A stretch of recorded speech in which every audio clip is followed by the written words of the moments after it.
Warning! The following episode of Orsini's Uncensored Mind contains explicit language and adult content.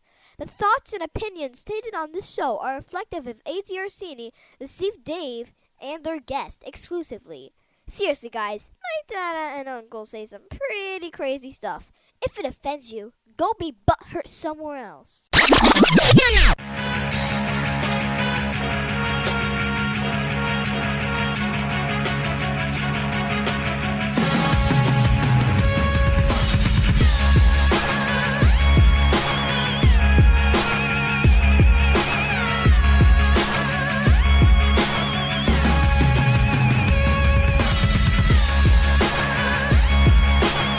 Welcome to Orsini's Uncensored Minds, and now your hosts, AJ Orsini with Dave.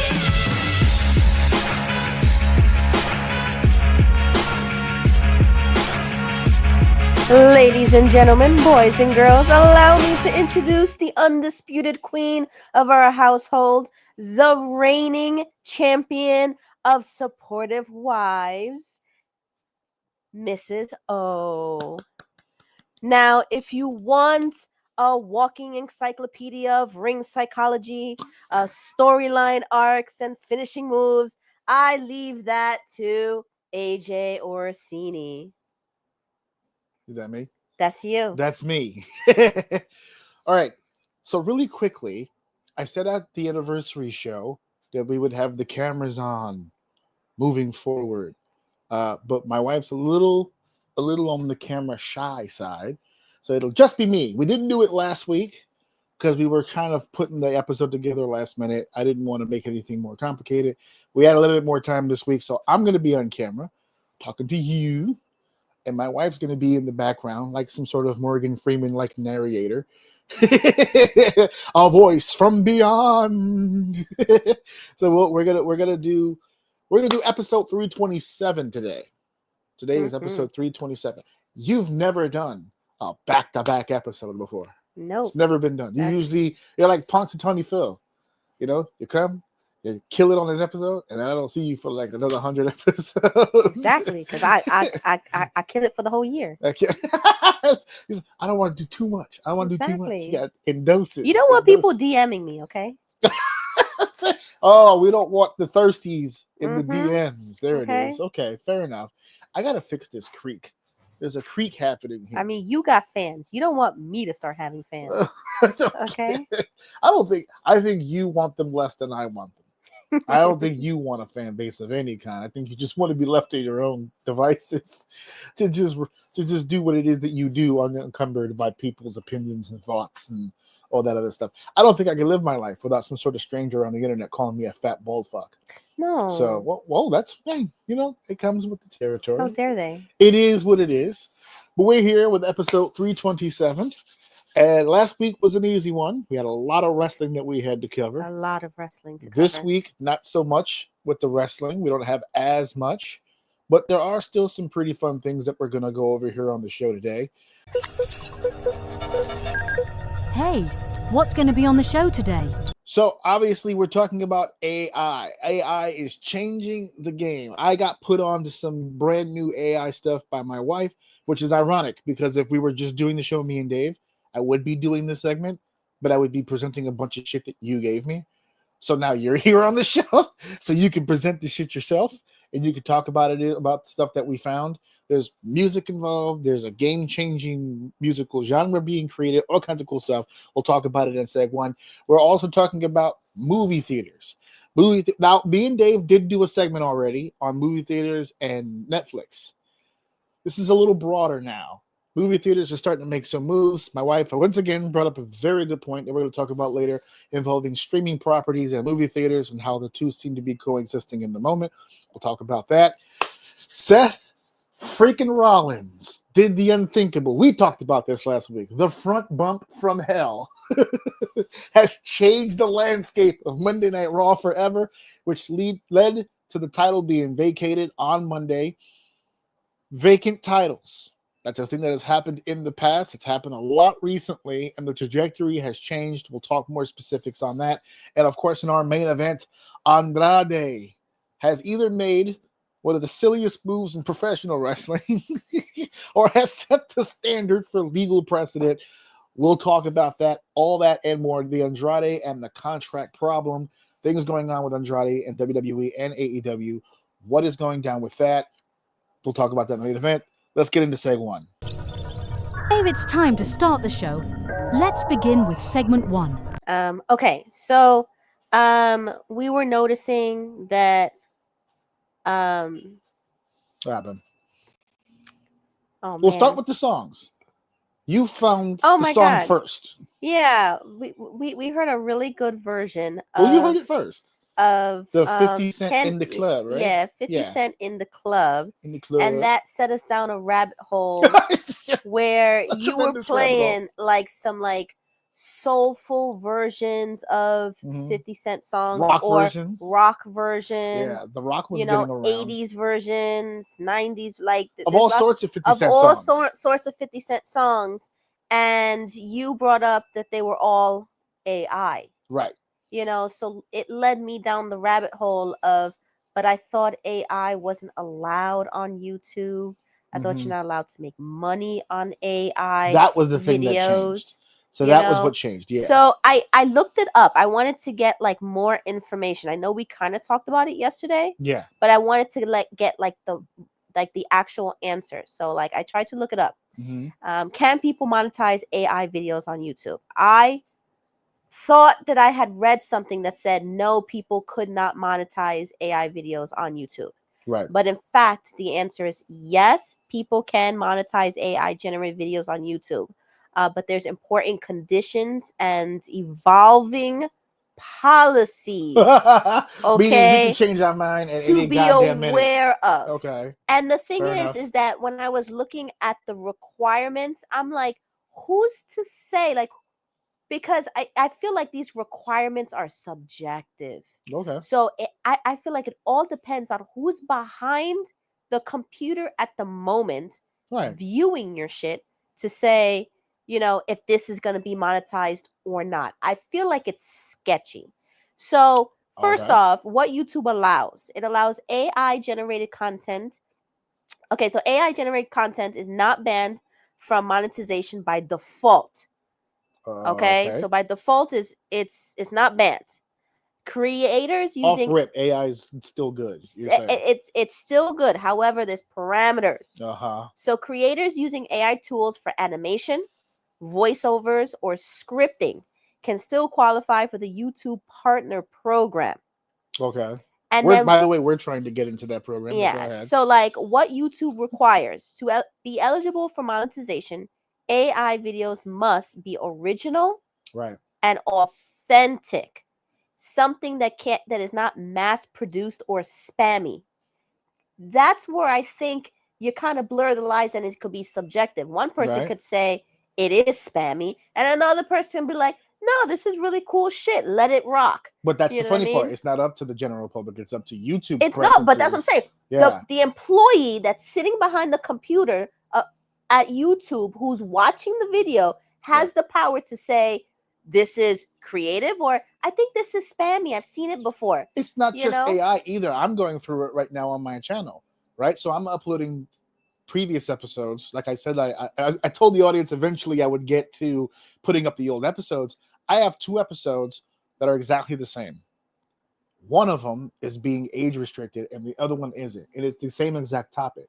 It was episode 4, Fuck Teeth, and episode 13, Fuck Teeth 2, The Teeth Strike Back. The first one, episode 4, is not being age restricted. The only thing I really had to change was the title. I couldn't put fuck in the title. So I put fudge teeth, right? Fudge teeth, whatever. When I did that to the other episode, it age restricted it immediately. I changed fudge. I changed some descriptions around. It's really up to whatever the fuck YouTube decides to do. The YouTube employee at the moment, whoever it is in the moment. Video. Yeah, because I uploaded these episodes the first time that I told the audience that I was going to upload these videos. I uploaded all the way up to like 40. I didn't have any age restricted videos. Now I'm re-uploading them, and I'm getting all kinds of issues. So yeah, it's really up to whoever it is at that time that just decides. Yeah. The second one is does it offer real value to viewers? Is it How are they educational, going to determine that? educational, entertaining, or informative? Those are the three that they qualify. Those are like they those are some examples of of things does it that they like. offer real value in Oh. some way? Those are some Yeah. examples. So for those of you doing those Martin Luther King And NWO videos, yeah, it's it, no it good. has to avoid deep fakes or misleading impersonations, especially It's of all public anyone's doing with figures. AI. Yeah. Okay, and then it has to comply with the community guidelines and has to be and advertiser-friendly content Right. policies. Okay. Okay, then there's what gets demonetized. AI slop. That's what Uh-huh. AI slop. Yep. Low quality, repetitive, or generic content created at scale. So I'm seeing a lot of that lately. Yep. Like on my Facebook, I have been getting videos, and I don't know why I'm particularly getting these videos. Because they're random. But no. It's the same thing. Somebody sat on a couch and a moose went through their living room. Somebody sat on the toilet and a bear came through their window. Somebody sat on this and something else came no, a bear and a moose came through. I'm like, why am I getting all this different stuff? and then in the corner in small little letters real quick, it goes in and then it fades out. Mm-hmm. Generated with AI.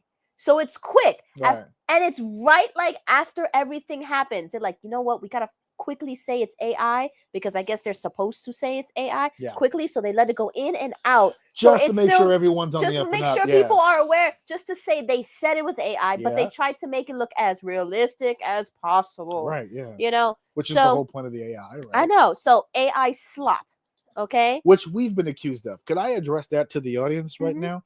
So over the last few months, our channel has grown tremendously due to the shorts. I take segments like this, I put it in my OPS clips, I get the caption, I get the 30 seconds or the 2 minutes or however it chops it up, and I schedule those to hit the channel. Not only the channel, but I schedule it to hit my social media. It goes 6 different ways or 7 different ways if you count YouTube itself. I have been accused on 2 platforms by people who commented on my shit saying that I'm promoting AI slop. Meanwhile, none of the material that I am producing has AI in it. The only part of the AI that I have is when I put it in OPS clips. The reason why I put it in OPS clips is so that it can do an automatic caption for me. So I don't have to sit there and play with the video and get caption together. It does it automatically. That is the only AI portion of the video is the caption. Everything that you see on our channel and on our social media is literally me and David. Now me and you, because you've been all over it for the past week because I cut up all those matches out of the 2 pay-per-views that we talked about. So you're all over it now. It's all us literally sitting here talking into a microphone. There's nothing AI about any of it. So it's not AI slop. Because if you want to say that I'm pushing shorts and segments and full episodes and everything that we're doing, sure, of course, I want to get my brand out there. But it's not AI slop because there's nothing AI about it. And there's no AI in it. I know you only hear my voice, but I'm not like an AI voice. I know you see Anthony, and you hear Anthony. I could assure you my wife is a real person. I'm a real person here. Yeah. You know what I mean? Some of those episodes I posted the pictures of you already on the social media, so there shouldn't be a surprise to anybody. Yeah. And then the next thing is you can't violate copyright, mislead viewers, and you can't use AI to mimic real people without consent.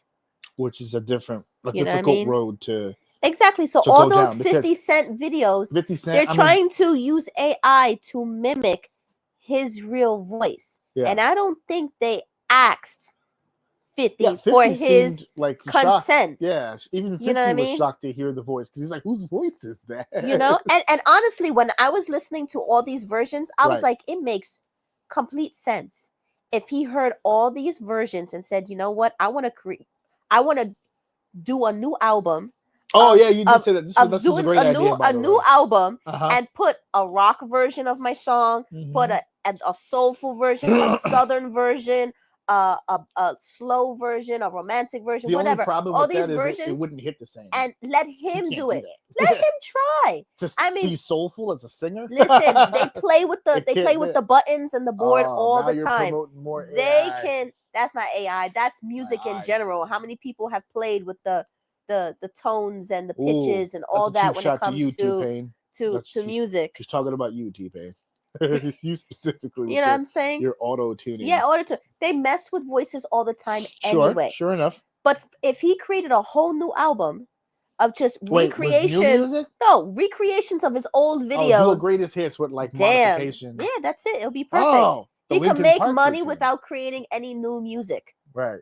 You know, Linkin Park did that with the Reanimation album. But why can't he also jump on the? Why can't he use AI also? He's giving it permission. He's giving consent. Right. And why can't it's his consent to give? Exactly. It's his songs. It's his stuff. It's his songs. So why can't he use AI to mimic his voice to do different versions of his songs on an album? Is it his his own, in his own studio, on his own label, just like Timbaland is doing with his AI, newly signed AI pop artist? Remember I was telling you about this AI pop artist? Yeah. Tata. Well, I'm saying Tata, but it's Spanish. But it's apparently an AI. No, I'm sorry. It's a Asian pop star. So I guess he wanted his first AI to be Asian. Okay. Yeah. You know, she doesn't sing in Asian. And then that made Chinese, me think, like, Korean or whatever. Like, she's not making money. He's making money. What was that lady's? What was that artist's whole name? She had a full name. Behalf.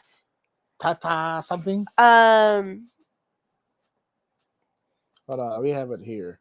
Yeah, there it is. Tata Taktumi.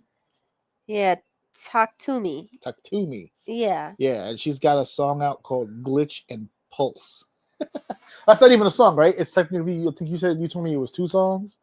Yeah, it was 2 songs in one. Yeah. One was supposed to have more of a sexy back when Timbaland was working with Justin Timberlake, and they did sexy back, and they did that whole album. It was supposed to have like that vibe. Yeah. And then the first half was supposed to be more of like when he was working with Nelly Furtado, and he did Promiscuous Girl, and kind of have like that vibe to it. So he tried to have 2 vibes in one song, and the first one was more heavy on the rap side, and the other one was more in the singing side. So you see 2 versions. But it was a very we watched the music video. It was a very convincing music video. I mean, it had the Jabberwockies in it, and it had Timbaland himself was in the video. She looked goddamn real. She did. She looked very. It's a scary thought. Real. And it opens up Pandora's box. You know, music companies have been waiting for an opportunity like this. Oh my God. Because we're getting closer and closer as entertainers to not needing that middleman, to not needing the record company. If this now opens the door for the possibility for it to be legal in creating a character, in having an avatar or an AI be the symbol or the face of music that you can create in-house without having to hire people to come in to make the music. Imagine that's insane. Imagine all those women out there who had beautiful voices but fucked up faces. And that's why they couldn't fucked up faces. And that's why they couldn't get signed. They didn't have the look. They didn't have the look. Yeah. Now they can create an AI avatar for themselves, and that is the look, and you just lend your voice. They don't even need her voice at this point, because who's lending the voice for Tata? Oh, good point. Because is it just completely 100%? But you said it blurs the line. How about if there's people who want to use AI to open the doors for their career? If you have a voice and you want to use AI to open the door for yourself, is that possible? Is that going to work in the future? Are people going to allow it? We can't really. What future? We just saw the video. It's present now. I know, but I was even asking you, like, I was telling you, I was like, she cannot do live.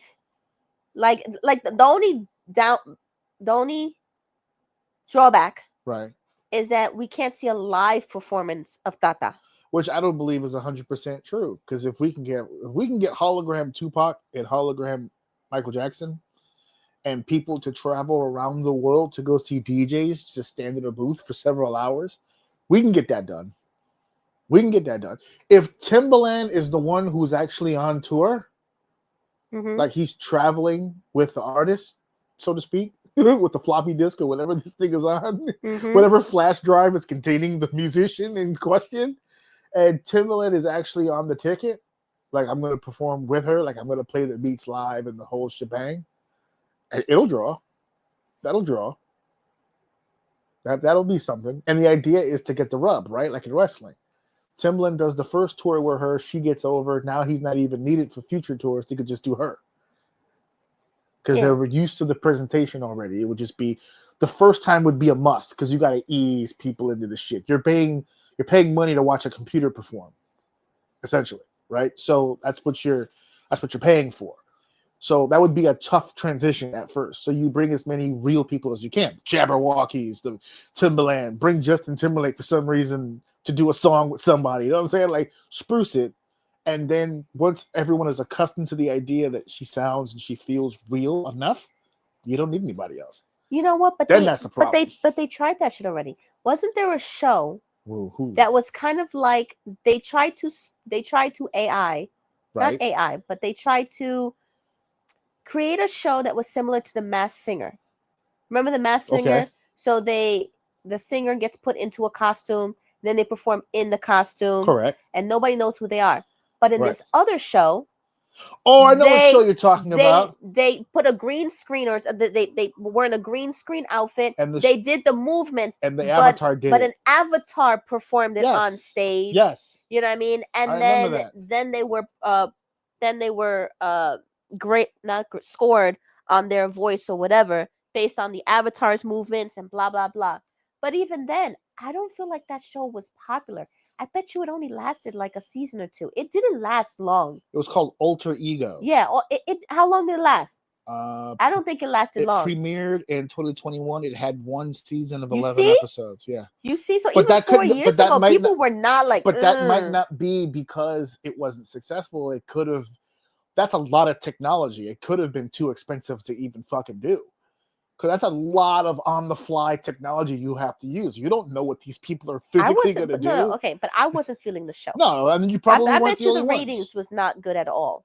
Honestly, I wasn't feeling it. I was like, oh, it's kind of like The Masked Singer. Let me take a look at it. And Yeah. I watched one episode and I went, no, thank you. The rating, it says here, I just looked up on Copilot, the ratings for Alter Ego were mixed and ultimately underwhelming, which likely contributed to the show not being renewed for a second season. Here's the breakdown. IMDb gave it 4.6 out of 10. Who cares? See, I told you it sucked. Average viewer rating was 6.1 out of 10 out of 11 episodes. Some viewers praised the innovative use of avatar technology and the emotional stories behind the contestants. Others criticized the show for being gimmicky or lacking the emotional connection of traditional singing competitions. You see, the emotion. I think that's the only thing that could stop the AI movement is the fact that you do lose a lot of that emotional human element. Listen, right now, this is the part of the podcast where you pause just for a quick second to listen to Timbaland's Tata glitch and pulse, because if you listen for yourself, actually, they can probably watch the video, put it all together. Yeah, listen to it, watch the video, listen to it, because there are some people saying that there was mixed reactions from the video and from her singing because they felt that she had no voice inflection, no emotion. Again, emotionless, because they think automatically AI, there should be no emotion. And the delivery. But I heard a lot of fucking emotion. I thought she was fucking real. God damn it. She fucking fooled me. There's okay. I heard a lot, and that it sounds soulless. Yeah. And yes, everybody would say that about robots and about technology, that it would be soulless. But there was a lot. Dead eyes. There was but there was a lot. But a lot of there's a lot of people that don't have an issue telling the difference between AI and a real video that they're looking. But there's a lot of people out there that can't tell the difference. They can't look at the video and tell. Like some AI is really bad. Like you can tell. But then there's some AI where you're like, okay, now I got a question. Now don't get me wrong. If you're going to create and sign your first AI pop star artist, right? Okay, you're not going to make her an A cup. I felt like they made her too real. Too real. They gave her flaws. They created a character. They could have done it any way they wanted, and they went with the most modest model they could possibly. She was just a regular girl. She was just regular. Just a regular girl. And the thing is, there are prettier Asian girls. She's like, she's maybe a 6. If I had to rate her, she's like a 6 or a 7. And to be fair, she's not even like flawless or perfect. Maybe that's why I got duped. Because she looked almost too real. She looked normal. Yeah. She looked like a normal bitch walking down the street. I think people would have rejected it if they would have went with a super hot looking chick. The fact that they went chick makes sense. But the fact that they didn't make her with big titties and a big ass and the perfect look. Like, so because they didn't make her like Nicki Minaj. Yeah. Okay. Yeah, they didn't make. And they made her more like Blackpink. Actually, yeah. They did. Even Blackpink, to a degree, like if you look at their standards from that culture, they're high on the totem pole when it comes to attractiveness as it is. Like here in the States, we're more diverse. We have different levels of hotness here within their realm where they live and where they work and all that stuff, they're sex symbols. So we can't even put her on the Blackpink scale, because if you were to take her to any of those countries, she'd probably be, like you said, like a 6 or a 7. But I think that adds to the marketing of it. It's easier to digest that she doesn't look like that, because that would be the first thing that people would dismiss about it. Oh, they had what was that video we saw, Build a Bitch, where it's like, oh, you just want to put pieces together, That fits into this. They literally built the bitch. But they built it smart. They could have built a Ferrari. They built a Honda Accord. It's fine. It gets you to A to B. So nobody was really all that upset about it. They're just like, all right, cool. We'll give it a shot. You know what her body reminded me of? Uh-oh. Here comes the shame. Hold on. Uh-oh. Murder Inc. Murder Inc. She was the girl who did like a one-hit wonder. She had red hair in the video. She was the girl with red hair. Red hair? She had red hair, and she only had like 1 or 2 songs, and you never saw her face again. And I think she was in the Murder Inc. squad, and that's who she reminds me of. I don't remember her name, but she had like the only one that they bring up is Ashanti. No, she had like bright red hair. I can't think of Charlie Baltimore. I said, I typed in the Copilot. I said, who was the female singer in Murder Inc? And they gave me all that stuff on Ashanti. And then I said, no, the redhead. And it went, got it. You're likely thinking of Charlie Baltimore. Charlie Baltimore. Copilot was like, oh, my bad. You meant that other one that we don't talk about. Yeah. And we don't talk about all that much. No, but that's who she reminds me of. Tiffany Lane. How about that's who she reminds me of. Her striking red hair and sharp lyrical style. Okay, well. Notable tracks: Down for You with Ja Rule, Ashanti, and Vita. There you we go. Still don't give a fucking money. But what I also thought was interesting was a line that he used in the Vibe article. There was like a quote that he said. What's the quote again? What was it? He said Timbaland? Yeah, he said I'm not just producing tracks anymore. He said I'm producing systems, stories, and stars from scratch. He's like Tata is not an avatar, because we keep saying avatar. He goes, it's different. He's like, she's not a character. She's a living, learning, autonomous music artist built with AI. She's A-pop. And I went, what? Yes. A standing for AI, artificial intelligence pop. A-pop. And I was like, oh, is that going to be trending? Is that going to be the new thing? Are we going to hear on the A-pop. Radio, hey, coming up next, artificial. A song, an A-pop song, A stands for artificial. Artificial pop music? Yeah, artificial pop music. You know what I mean? Like, the next song is a pop song from Timbaland and Tata. We just made a joke earlier before we went on the air. We were driving back from work about how ironic it is that your phone number is something that I remember without my contact list, because you've had your phone number the entire time we've been together. I used to call you on a payphone. Mm-hmm. We're talking about artificial pop music right now. We're in a different world right now. Whatever we grew up with is completely fucking gone at this point. The fact that we're having this conversation, as they said in the comments of the video, I didn't know Skynet could drop so many bangers. It was like, this is happening. Where's Linda Hamilton when you need her? This is how they get us. See, in the movie, we thought it was just going to be gunfire and explosions. No, it's sweet harmonies and awesome backup dancers. But remember when I said that the only drawback is that we can't see them live? Yeah. You know? Can't I think see Tata live. there's an AI creator. I didn't Uh-oh. look it up. I should have before the episode. You probably podcast. shouldn't give the people But there's ideas. an AI creator Right. that wants to induct his AI actress into SAG. Oh, yeah, I heard about this. And I'm like, how can an AI be in a union to protect her rights if she's not even real? She's not even real. I heard about We're this. going through like a strange rabbit hole.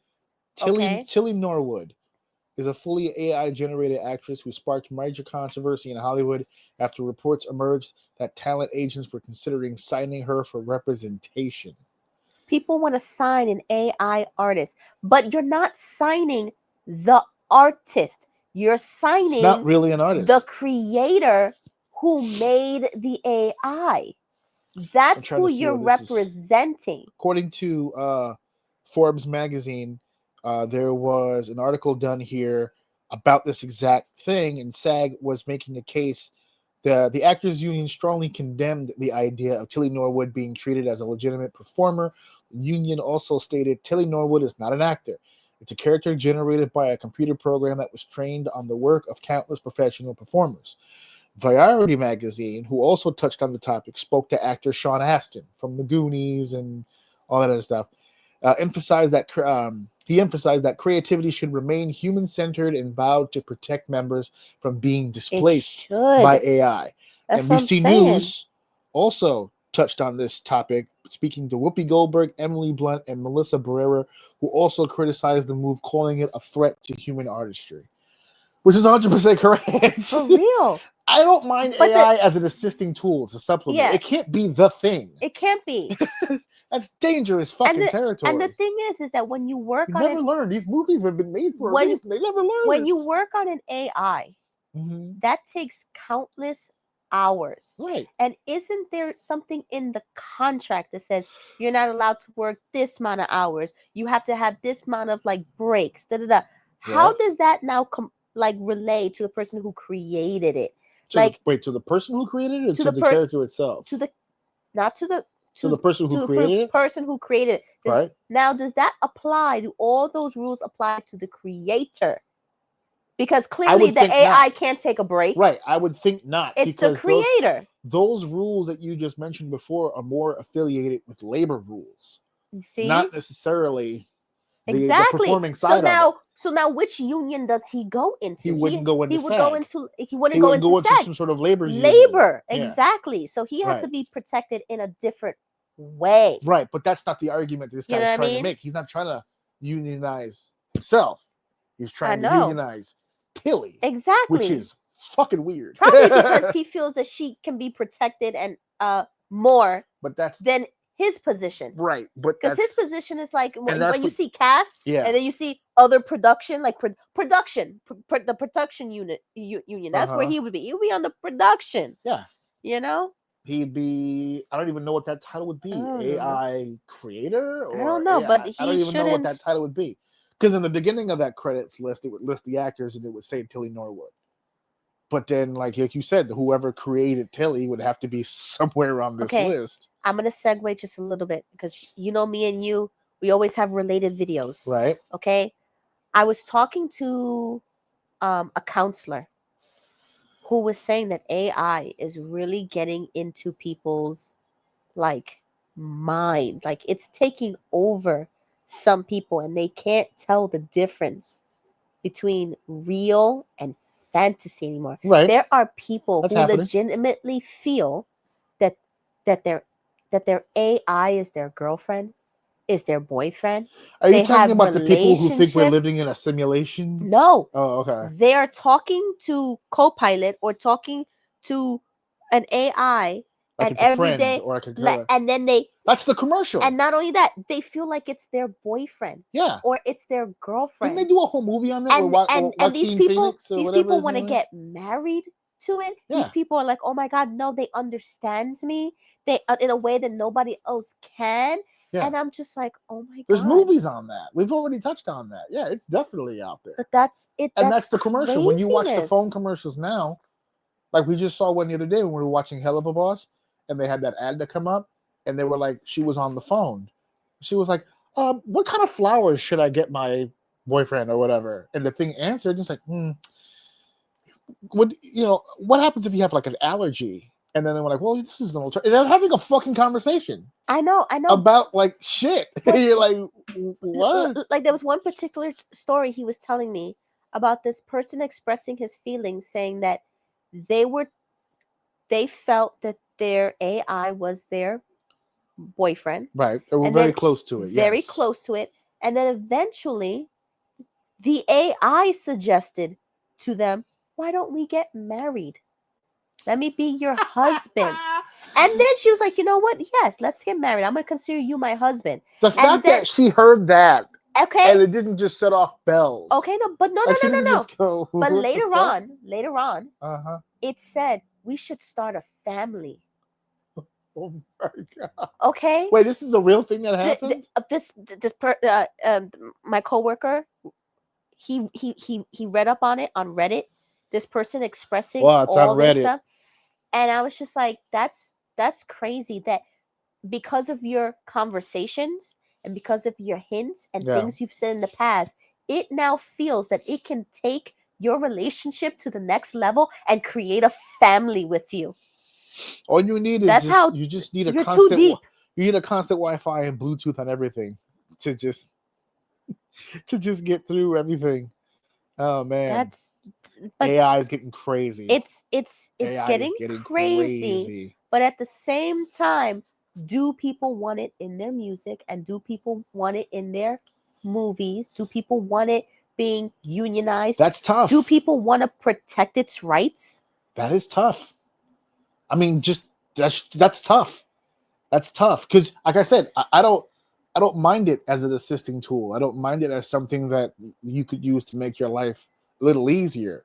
Like right now, we're going through this conversation, and whatever pops into our head, I'm able to put into Copilot and see what it can find out for me in real time. Mm-hmm. That's an assist tool. That's something that we're using in supplement to something. For it to be the thing is crazy. I don't want my car driving for me at some point. I don't want my fridge deciding on a whim that he doesn't like me today, so I can't get any water out of it. Like I don't want my TV to be like, you know what, I'm tired. You guys are on me all the time. I'm just gonna go to sleep for a while. No. I don't want to humanize my things. I want my things to remain things. Like, remember that Gumball episode? But are you gonna hate on somebody that does use AI as their thing and make mad money from it on YouTube? I'm not gonna hate on them for it. When I say general terms like that, when I say general things like that, I'm referring to just myself. I'm not referring to other people or whatever.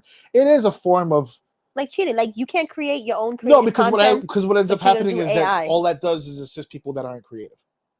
Right? It puts you like, okay, Timbaland created this character, and you can make an honest judgment on Timbaland saying he doesn't need that, right? His Rolodex, his discography, his record, his resume. I feel like he could find an Asian girl that can do But that's what I'm saying.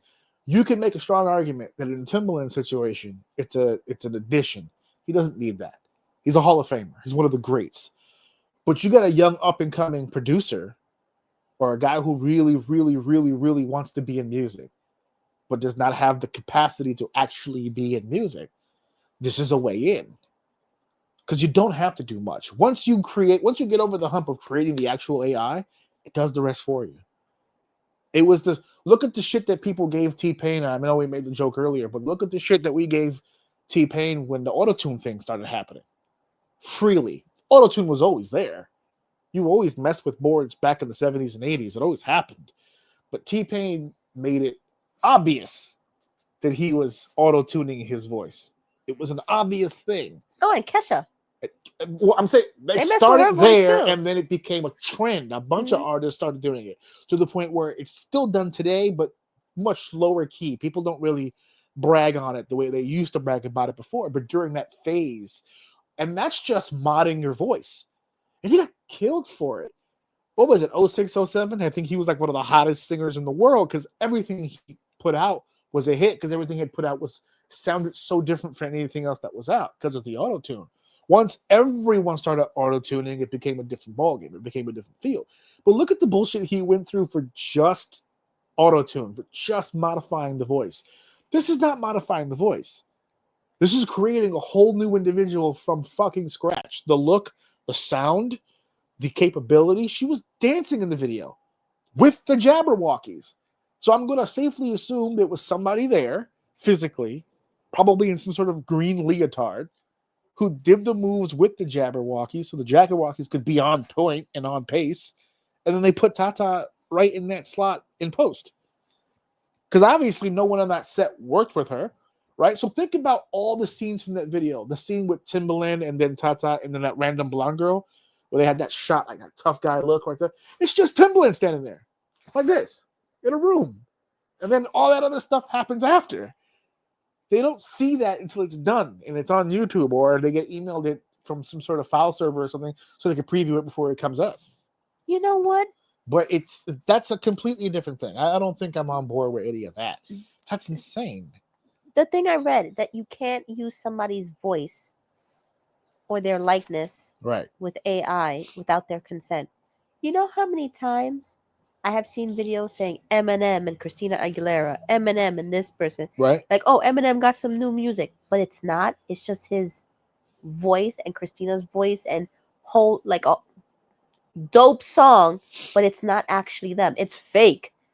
But now that fakeness is making money. How is that allowed? According to their guidelines, that shouldn't be allowed. No. And I think originally when it was first created, it didn't. I think originally when it was created, I don't think anybody really cared except for the artists themselves, right? Because it's misleading to the audience, especially when you promote it as new music. Those fan bases are going to check it out and they're going to come take a look. That can be a little misleading, but I think in a vacuum, that makes sense to me, right? If you're going to make AI to sound like Eminem or AI to sound like Christina Aguilera, I could see that being muddy legally. That's not what they did here. This is completely, they own all this. It's not gimmick or copyright infringement on anything. This is completely top to bottom. All them. They can do whatever they want with this girl. She could be whatever it is they want her to be. She's the perfect employee. Yeah, she can't talk back. She can't talk back. If they don't want to see her face, they hit a button. Yeah, she can't have her own ideas. She could be on the road 24/7. There's no need for her to have maternity leave or to have a psychiatrist with her, or she doesn't have to. She looked young. She doesn't have to do school on the tour bus. Nothing. There's no tour bus. If Tata needs to be in Seattle tomorrow for a performance, you just send a fucking Dropbox. It's done. That's it. It's done and over with. Tata is in the cloud now. That's it. Tata's in the cloud now. That's it. That's all that there is to it. Timbaland's old ass needs to get on the plane. But that's the other part about this. Timbaland doesn't really own her. Signed her, perhaps. To his label, perhaps. I'm not entirely sure he owns his own label. Like earlier, when you asked me earlier, what's stopping 50 Cent from putting out a great, taking a greatest hits album and putting together a compilation of his songs with all the soulful look and the rock music and stuff like that. And I thought of something in my head while you were talking about AI to do it. Because no. But here's the thing: he can't do it. Why? Because he doesn't own his music, and that's another problem. He doesn't own his music. He doesn't own the masters to his own music. 50 Cent. It says here on one of the articles that I looked up, 50 Cent's earlier work, including the Get Rich or Die Trying album, which is the highest selling debut album in the history of hip hop, is owned by Shady Aftermath. They own that. He doesn't own that. And then of the subsequent albums that came after, when he had his deal with Interscope, that was one of the things that They negotiated with Interscope because he didn't want to be with Interscope anymore. So he asked for his release, but they still own the music. Damn. He could perform it. It's not against the law for him to perform it. But if he was to put out an album like that, it might become an issue with the record labels because they own the music. You can make an argument that they're covers, but they're only really covers as long as, like, in their current form, they're covers. If he went out and re-recorded, that could be different. I know Taylor Swift did it. Yeah. Taylor Swift re-recorded her music and it became hers. Right, and that sets a precedent. But remember, we're going to talk about this later when we get to Andrade. Why put yourself in a position to spend money to fight it? It's not worth it. No, but if she was able to re-record she was willing to fight it. She's damn near a billionaire. She's got time. No, she did. She did it already. She doesn't need to fight it. She did it. She re-recorded the whole album. She re-recorded everything. And all her greatest hits. So if he re-recorded it with those vibes using AI to help him lyrically, it could pass. I don't know. It's up to 50. I'll call him. I'll let him know. See what's up. Yo, 50, if you're listening to this, I'm giving you a dope ass idea. I'll tag him. It's listen, all right. I'll only take 1,000 for my idea. Okay. Yeah, look, listen. Yeah. Hook up and your boy. listen, if you want to be generous, I have a son. He needs to go to college. There you go. You know, I'll take that. You can give me 1,000. You can drop him like 20. Okay, for let's college. Let's be real. Don't give me nothing. Give it to the boy. Yeah, give it to the boy. Give it to the boy. I got me. Yeah, I got me. You get the boy. So AI is nuts. It's getting up there. It's It's getting to dangerous territory. It makes me want to start learning how to do AI. And you know what? And you have that's Harvard, also, you have Yale, all giving out free, tuition-free classes in this AI shit. Even the DOE is pumping out using AI in the classroom. Okay? Because it's not going anywhere. And I'm just like, no, thank you. And there's parents out there that's why we have the iPad generation now. I was just getting to it. Is becoming. I was just getting to it. And that's why there's parents out there that I'm telling you, I get shit for this every time, but I'll continue to say it. That no iPad time bullshit that you guys do out there for the punishment, or not even punishment, I just want to clear their brains out, take a minute to just be off the devices. You're damaging your kids because that shit's not going anywhere. I saw a video just the other day. We'll wrap this up. I saw a video just the other day of a psychiatrist giving a story about how they were nervous about their kids being on social media. So they're like, okay, I'll give you the device. I'll give you this. I'll give you that. But we're banned from all that, right? Anything that they deemed not good, right? The social media apps or certain downloadable apps that just aren't appropriate. I get it. Parent however you want to parent, right? But what I'm telling you is, and what this psychiatrist said, I had always thought this, but the psychiatrist put it perfectly. So you're not preventing anything. You're not stopping anything. If anything, you're slowing it down. But they're there. They're not going anywhere. Okay? I've said this on the show before. Every generation of parents has something that they would point to. That's the bad guy, as opposed to just parenting. They don't want to parent. They just go, oh, my kid's insecure and feeling like shit because of what today it's because of social media, right? The generation before, it was heavy metal, rock music, right? It was before we had the internet, it was the music. The music is taking over our kids. They're making, if you play this record backwards, it sounds like the devil, right? Like shit like that. Before that, it was the color TV. Oh my God. They're rotting their brains. If you sit too close to the TV, you'll go blind, right? Before that, it was the radio. Oh, they don't go outside anymore. They're ruining their brains all day, just sitting listening to this radio all day. Every generation has something where the parents go, they're ruining my kids. And all those things that I just mentioned to you are all everyday things that we have now that nobody even bats an eye at. The next generation is not going to have a social media problem. No. Because it's just going to be part of whatever we do. It's going to acclimate just like everything else does. I know that there's parents out there. I get it. You don't want your kids on the devices all the time. We struggle with that as well. There's certain situations where we don't want Alex on the iPad. I get it. But you cannot deny them the technology because that's where this place is headed. That's where it's headed. You can't stop it any more than anybody was. Because there were people who used to march in the streets to make sure homes didn't get television sets. It's ruining the American family. It's taking values away. No one's eating at the dinner table anymore. No one's getting together for Sunday dinner with the family. It's all over. The TV sets have ruined everything. Right now, behind me is a fucking 30 or 40-inch fucking TV in my bedroom right now. It just is what it is. I have 3 TVs that work in my house, and then one in the closet that operates is just small in comparison to the ones that we have out. Oh, It's no, it's every not day. small. It's the same size. It just doesn't have the apps. Oh, that's it. That's all. Look at that. It didn't have my apps. It didn't So we have- couldn't do it. It was just a it didn't- basic, regular old color TV. Yeah, that changed channels. It That's didn't have my my- Netflix That's and my my point. Peacock. That's my point. It isn't going anywhere. I would rather, and I'm glad that you and I have done this, I would rather teach my son how to navigate the world as opposed to not be exposed to it. Because it's not fair to him that he's not exposed to it. I think it's much stronger that he learns how to navigate. We don't like him listening to programs that has inappropriate language in it, but we don't block the fucking app. We Yeah. block the channel. Like, we don't block the channel. we don't stop him from going on YouTube. We Yeah. have parameters for it. Right. Like the moment something has a curse word, he has to change it Right. because now we don't know how many curses it's gonna have. Right. Once you say one, who knows what the conversation is going? Change it to something that's more age appropriate. When he wants to download an app, I showed him how to go and look at what age range the app is for, what setting it's at Right. before we download it.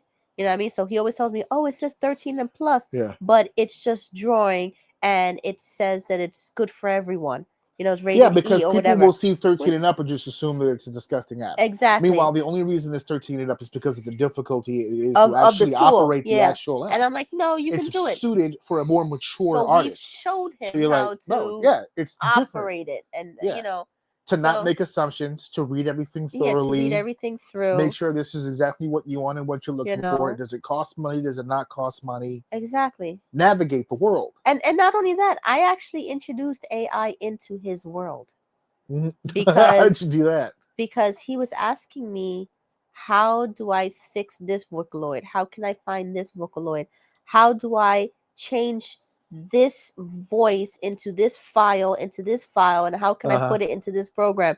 And I was looking at him like, Yeah, like this is Vocaloid. not my That's another thing. this Yeah, is the not kids my are into it, generation. This yeah. is not what I've done in the past. I could show you PowerPoint and Microsoft. I can show you PowerPoint. I can show you I got Excel. Word down to a I got science. Word, okay? Okay. And I did teach him those things too. Uh-huh. Which now he uses the PowerPoint. But and now the he likes Google Yeah, Slides. he prefers Google Slides. But he wouldn't have been able to learn Google Slides without learning the tools in PowerPoint first. Right. But anyway, but he was asking so many questions. I said, Alex, I don't have the answer to it. I said, why don't you go and ask the AI, ask ChatGPT, or ask the Google AI your question and be as specific as possible. Right. And I said, and see what answer it gives. And then sometimes he'll go like, it told me to do this, but it didn't work. I was like, were you specific? He was like, well, I need help with this file. I'm like, did you say that in the question? No. So you gotta be specific. So I showed him, I said, listen, if you can't find what you're looking for, use AI if you need to. His first response to finding things is YouTube.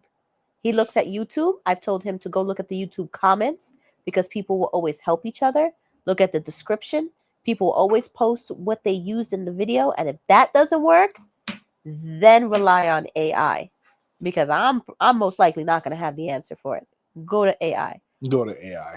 But that's, as you were saying, AI should be supplemental. Yeah, supplemental. As an assistant thing. It shouldn't have rights. It shouldn't. I don't know. It's rights. Exactly. It shouldn't. AI shouldn't have rights. God damn it. Okay.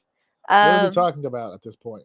But I thought that was interesting, and we had a discussion about it. And I was like, why not have a discussion on the show about it? Yes. How do other people feel about it? So we did. And so we did. Yeah, so let's get ready to set up for segment 2. Let's keep this show going. It's time for segment 2. So we're here with segment 2, and you and I stumbled upon something of an idea. So our son is a huge fan of the YouTube animated series BFDI.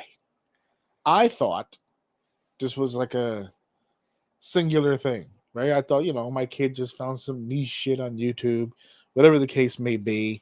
And I thought to myself, everybody's got to have that weird little niche thing. I could not be more wrong. There is such a rabid fan base for that kind of stuff. It's not only that, is that the content was interactive.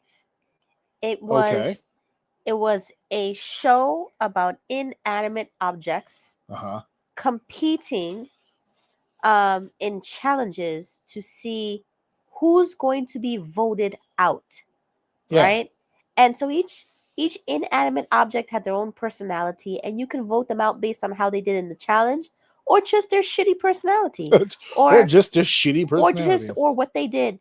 And so you had to vote in the comments, who you wanted to be out, and the voting would be done by a certain date, right? And then that person would be eliminated, and you'll see who gets eliminated in the next episode. Right. Now, Alex caught on years after it had already happened. So Alex couldn't vote, He just saw the results of said voting. He just saw the results, and then he started playing it with his toys. Yeah. And he was doing elimination style challenges. Yeah, he was doing elimination style challenges with his toys.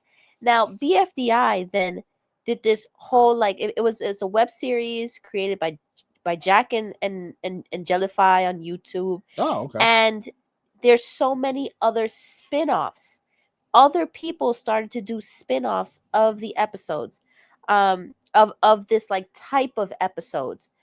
And then the Jack and Jellyfy got with the other people who did the spin-off, and got another person who did the spin-off, and then sometimes they kind of interact with each other now. Got it. Because they're all the same type of thing, and they're all they're giving popular. each other the rub. They're giving each other more exposure, exactly. Exposing fan bases to other options. Exactly, and which worked. Yeah. And so what is cool now is that this thing that happened maybe 6 years ago, and now show's a lot older than that. Yeah, it's been out for a very long time. Well, they say 2011 or something like that. Is What? What did you discover? No. I want to know what year did it start? BFDI come out? I want to know. I believe it said that it was 2011. 2011? I believe. It came out January 1st, 2010. 2010. Okay. And then since then there's been lots of different New Year's Day 2020 lots of different spin-offs. There's been different seasons, and even though it came out 10 years ago, they're still trying to make it came out 15 years ago. And 15 years ago. New and fresh. Yeah. So Alex told us that they're on tour.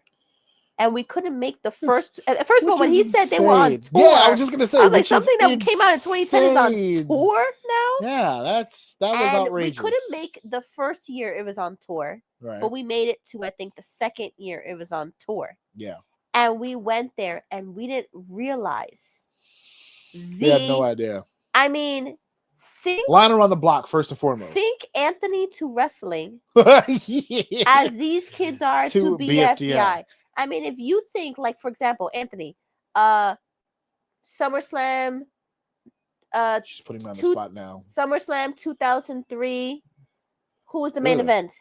2003. Yes. Main event of 2002 is The Rock, Brock Lesnar. Why am I blanking on 2003?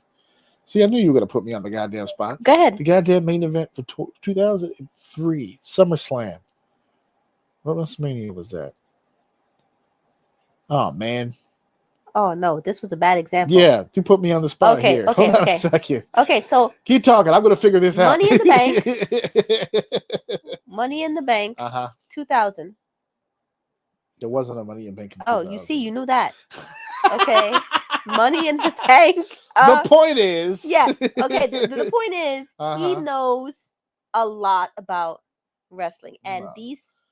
Because I'm thinking about BFDI And I now. don't You threw even. a wrestling question I at me don't out of even nowhere. want to say kids. The audience that this thing has Listen, ranges from like 5 to 24. yeah, yeah. And There's the adults there. 24-year-olds There's adults there. are there with their parents. And honestly, it is a big crowd. Oh my God! 2003 was an Elimination Chamber match in the main event. That's why I couldn't remember it. It was 6 people. Oh, As that was the Shawn Goldberg, Triple H, Randy Orton, Batista. Why can't I figure out the 6th okay. person? There was And a 6th this is person. why I say sometimes he may have Asperger's. Okay, I can't But- remember the 6th person. but these yeah. kids, though, I mean, these people, Oh, was it Jericho? Sorry. slightly on the autistic side, slightly autistic, Yes. slightly I Asperger's. think we're all slightly But when autistic at this point. you're obsessed with something, you are obsessed with something, And they are obsessed. and they are obsessed. They Yeah. put Old episodes on. they put old episodes on mute, and the whole crowd knew. Yeah, not a song. Not a song. The dialogue. The dialogue knew what each From the character was thing. saying to each other, and I was like, And oh, most no. of them did the voices. Yeah, and I was like, oh no, I don't belong here. Yeah, I was like, I don't belong here. I was like, this is amazing and scary at the same time. I'm out of my depth here. Now, what got me thinking? Actually, the exact words that I used was, it was when we were online to get in the building. I was like, it was like being in line for a Ring of Honor show. Remember that comparison? Because that's what happens in the line for a Ring of Honor show.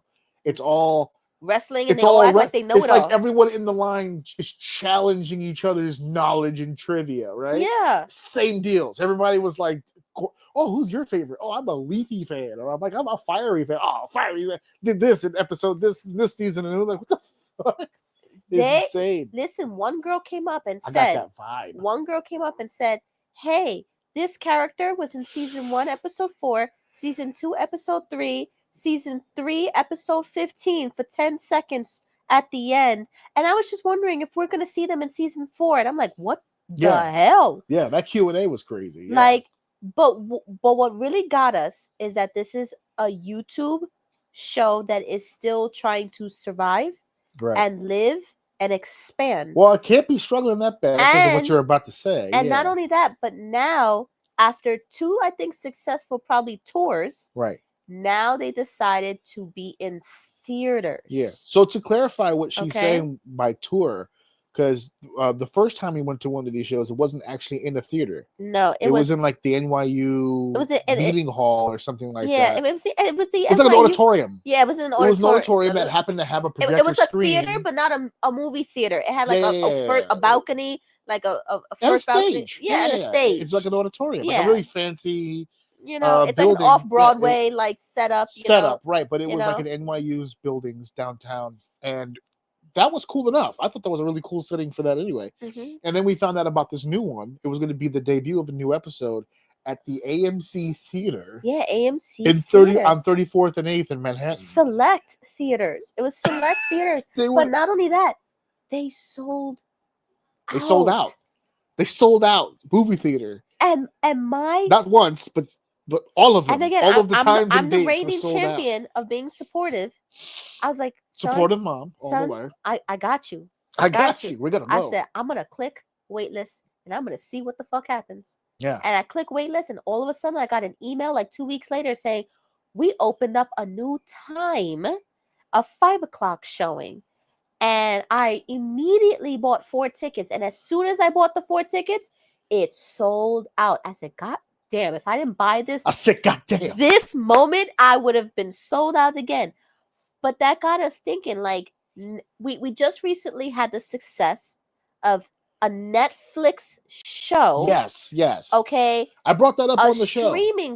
A streaming movie going into theaters, which is reverse. Yeah. Which is reverse. It usually goes movie theaters, then to the streaming platform, but it went reverse. Now we have a YouTube show now making its way into theaters successfully. They wanted a certain day and a certain time, and they sold out. They did what they wanted and projected to do, and then they did extra by opening up extra times at certain locations and got that extra money, you know? Now, I looked it up before we did this, and K-pop Demon Hunters, when they only went to the movie theater, I think that weekend. One weekend. That was like 2 or 3 days, like a Friday to Friday, Sunday. Saturday, Sunday. That weekend that they did that, they are the first of any kind, property of any kind, anywhere, theater or otherwise, that had the #1 movie in theaters, the #1 streaming movie on Netflix, and the #1 soundtrack on the Billboard charts in that one weekend. They were #1 across the board. Across the board. They made almost $20 million just in those 3 days on a property, by the way, that already existed. This wasn't the debut of a movie. This has been on Netflix. You can go home and watch this if you want. If you want. And people still went to the theater to go see it. Still went and made it the #1 movie of the weekend that it was out. And it was the sing-along version. Yes, so it was had a sing-along version. The words and had already been out for like 4 months. Mind you, when we saw it, I told my son, "Oh, we should watch it." He goes, "No." I said, "What?" It was a throwaway idea. It was a throwaway. And then one day I'm like, "No, sit down. Let's watch it. Let's have a movie night."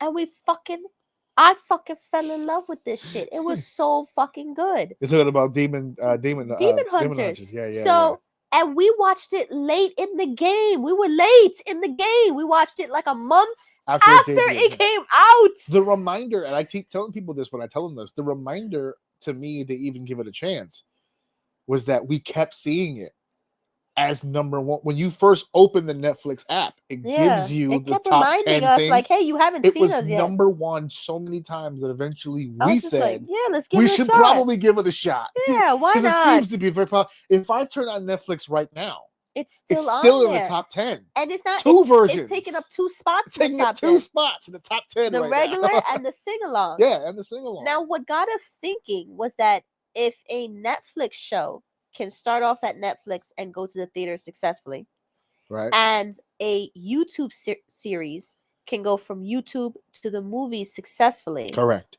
Why are movie theaters saying we're drowning? Nobody wants to go to the movies anymore. Not true. Not true. It's not that nobody wants to go to the movies. Is that the movies doesn't have the content that people want to see. And we now have and we have evidence. Yes. That this is true because you wanted to see a movie in theaters as well.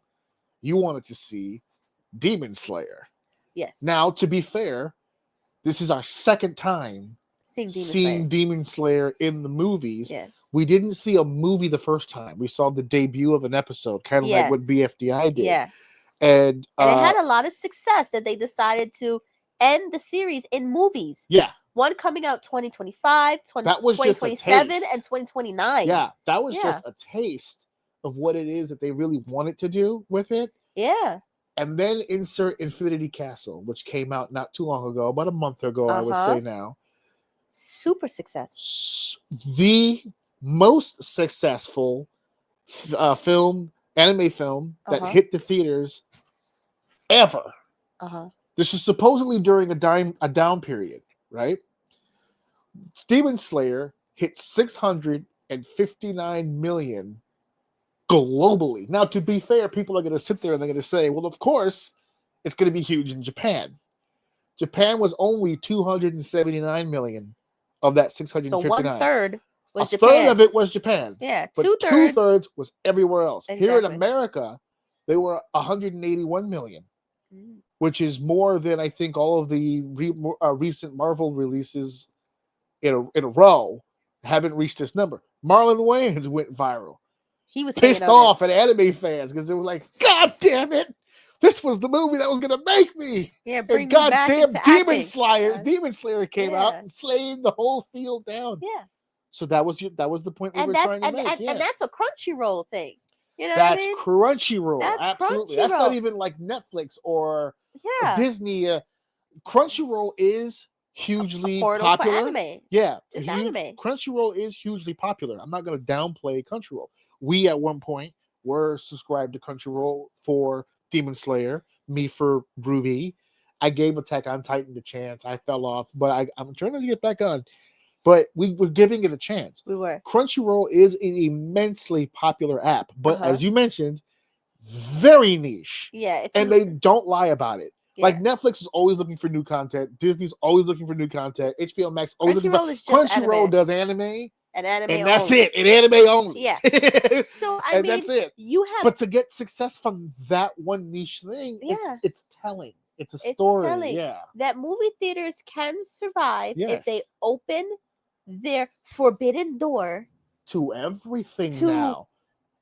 streaming sites We saw and YouTube. we saw a commercial, not to steer it back to wrestling, but we saw a commercial recently that movie theaters now, either I don't know if it was Regal or AMC, are now open to the idea of live streaming the pay-per-views at movie theaters moving forward. I think that we're supposed to start at WrestlePalooza, but it hasn't happened yet. I think they may be still working out the deal, but that's another avenue for movie theaters to now say, if they could do a pay-per-view for WWE, what's to stop a movie theater from live streaming the Super Bowl or the NBA Finals Exactly. or the Open Stanley their Cup doors. Finals? Yeah. Or what?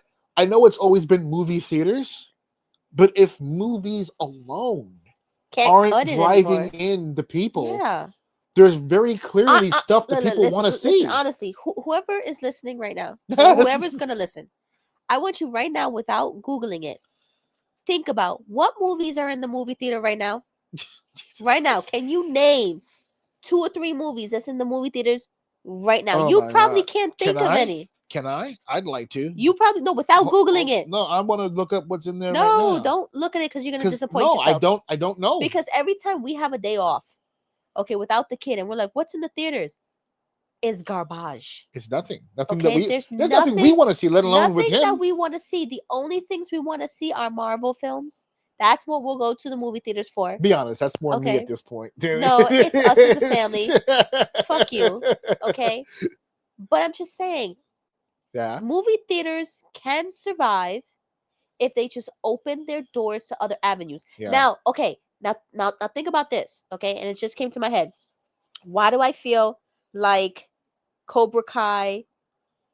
What's that saying? A long walk for a short drink of water. Oh, that's one of my. Yeah, I like that one. That's Okay. a long walk for a short drink of water. Exactly. Yeah. They started off as a YouTube series, then Mhm. they got a Netflix series, and then they got a movie theater movie.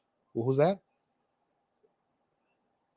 K-pop. No, I'm talking about Cobra Kai and Cobra the Kai. whole Right. idea of that, and then Right, it right. came back into the movie theaters. Yeah. A long walk for a short drink of water, but they Yeah. finally made it back But they to got. theaters. Imagine yeah. how much success they would have had if they had done their Netflix series and Yeah. then did a finale as a movie and put Cobra Kai in the movie It would have theaters. worked. Mad people would It would have have gone. worked.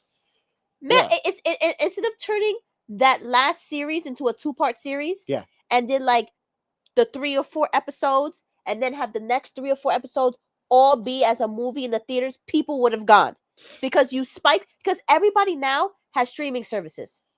Right. Everybody now, Yes. and Everybody they've does. canceled their cable. Everybody's streaming services. Well, not everybody's So canceled their now, cable if just you yet, want to but draw yeah. people to the theaters, Yeah. you say, "Hey, we're gonna do the first part on Netflix, and now if you want to watch the second part, go to the theater." It would make money.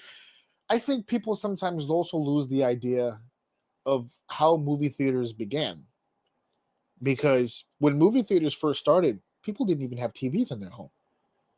Theaters sold originally, the original idea of a movie theater wasn't just viewing. That was cool too. You got to see things in a movie theater you couldn't see at home, even if you had a TV or even if you had a radio at that time, right? Because movie theaters, people have been going to go see the pictures since like the 20s, right? The major attraction to a movie theater has always been the experience. It's the big screen with the seats and the snacks. It's the Popcorn. community together. That's what they always It doesn't sold. help that the experience with the popcorn either is $40. Well, no, as that's a well. whole nother bag of shit. Okay. But here's the thing. The reason why I feel like those things are so expensive right now is because no one's going. Exactly. make So their they money. have to make their So money if you somehow. start packing houses again, you have the wiggle You room. could decrease the have price the of wiggle room popcorn. of not just the popcorn, soda. possibly even the tickets themselves, right? You have the option. If you know you're going to sell out, You have the option of playing with that. They're trying to survive right now. Me and Dave did a whole segment on theaters, and remember we did a thing on when the Netflix CEO was talking about how the concept is kind of dead to them, that they're trying to be the new movie theater now, or we're the new experience, and this, so and the forth. I said it in that segment. I'll double down now. I don't believe that it's completely dead. It can't be, because what the theater always sold was experience. What's missing is a reason for people to come in and have the experience. If you open your doors to something different, because movies were always on the forefront. Now they're behind the 8 ball. They have been surpassed. So if you don't want to get left in the dust, if you don't want to be left for dead, hook your hook, get on the hitch, and let the streaming services pull you. And not only that, but people already prove they're willing to go see the shit they've already seen. Like Sony, DreamWorks, whatever. If Yeah. you always have a movie in the theater, they always make their money per ticket. Right. Netflix can make their money per ticket. Have the same deal, but let Netflix take that money. Netflix and Netflix will still make that money. All the streaming sites. You can have a debut. Like, Yeah. for example, K-pop Demon Hunters. If they do a part 2, which they will, let the debut, the first day debut, or the first weekend, let it rock in theaters, and then put it on the streaming site. They'd go see it. Mad people will go see it in anticipation just to see what it's alone of it, and then rewatch it when they get back. And rewatch it when they get back. Because that rewatch would be crazy. I can't sit here and actually believe that the reason they're still number one now, and it's new viewers. It has to be repeat viewing. It's the kids. It has to be repeat viewing. So it's people watching the same shit over and over. So the kids are like, let's go to the movies, let's watch it. They'll Yeah. make their money from the kids and the parents taking them, and then make more money with all the repeat viewing. But you're explaining exactly what my idea was in the first place. Share the responsibility. Work in tandem, not as competition. There is a way for streaming and movie theaters to coexist at the same exact time. They just have to be willing to do it. Because that was when we had COVID in 2020 with the Black Widow debate, when Scarlett Johansson took Disney to court because they were supposed to be theatrical release, and then it became a thing with the streaming side. And they were like, well, and they were back and forth, and we ended up getting the theatrical release, but it came at a price. Bridges were burned, words were said, things were done. But I think Scarlett and Disney, when they came to the end of that, came to something that they really should have exploited after that. They should have jumped on it then when they had it. They didn't. They went back to the old template. But you realize now at the end of that court case, I see now when you and I went to the Marvel Symphony thing, the orchestra thing, and I popped because they gave Scarlett her own little sizzle reel in her own little moment, which I never thought we'd see again because of the bad blood from the lawsuit. But even Scarlett now has talked about the Avengers recently, and they were like, no, we're on good terms. We're speaking again, and da-da-da-da. It got people talking about, ooh, could we get one more? She's cut it all off. But speaking terms, because I think they fucked up not the release, but what came from that lawsuit was that you can do both. You can do both. The whole point of that lawsuit was Disney was trying to prove that we shouldn't. Disney was trying to prove that we could.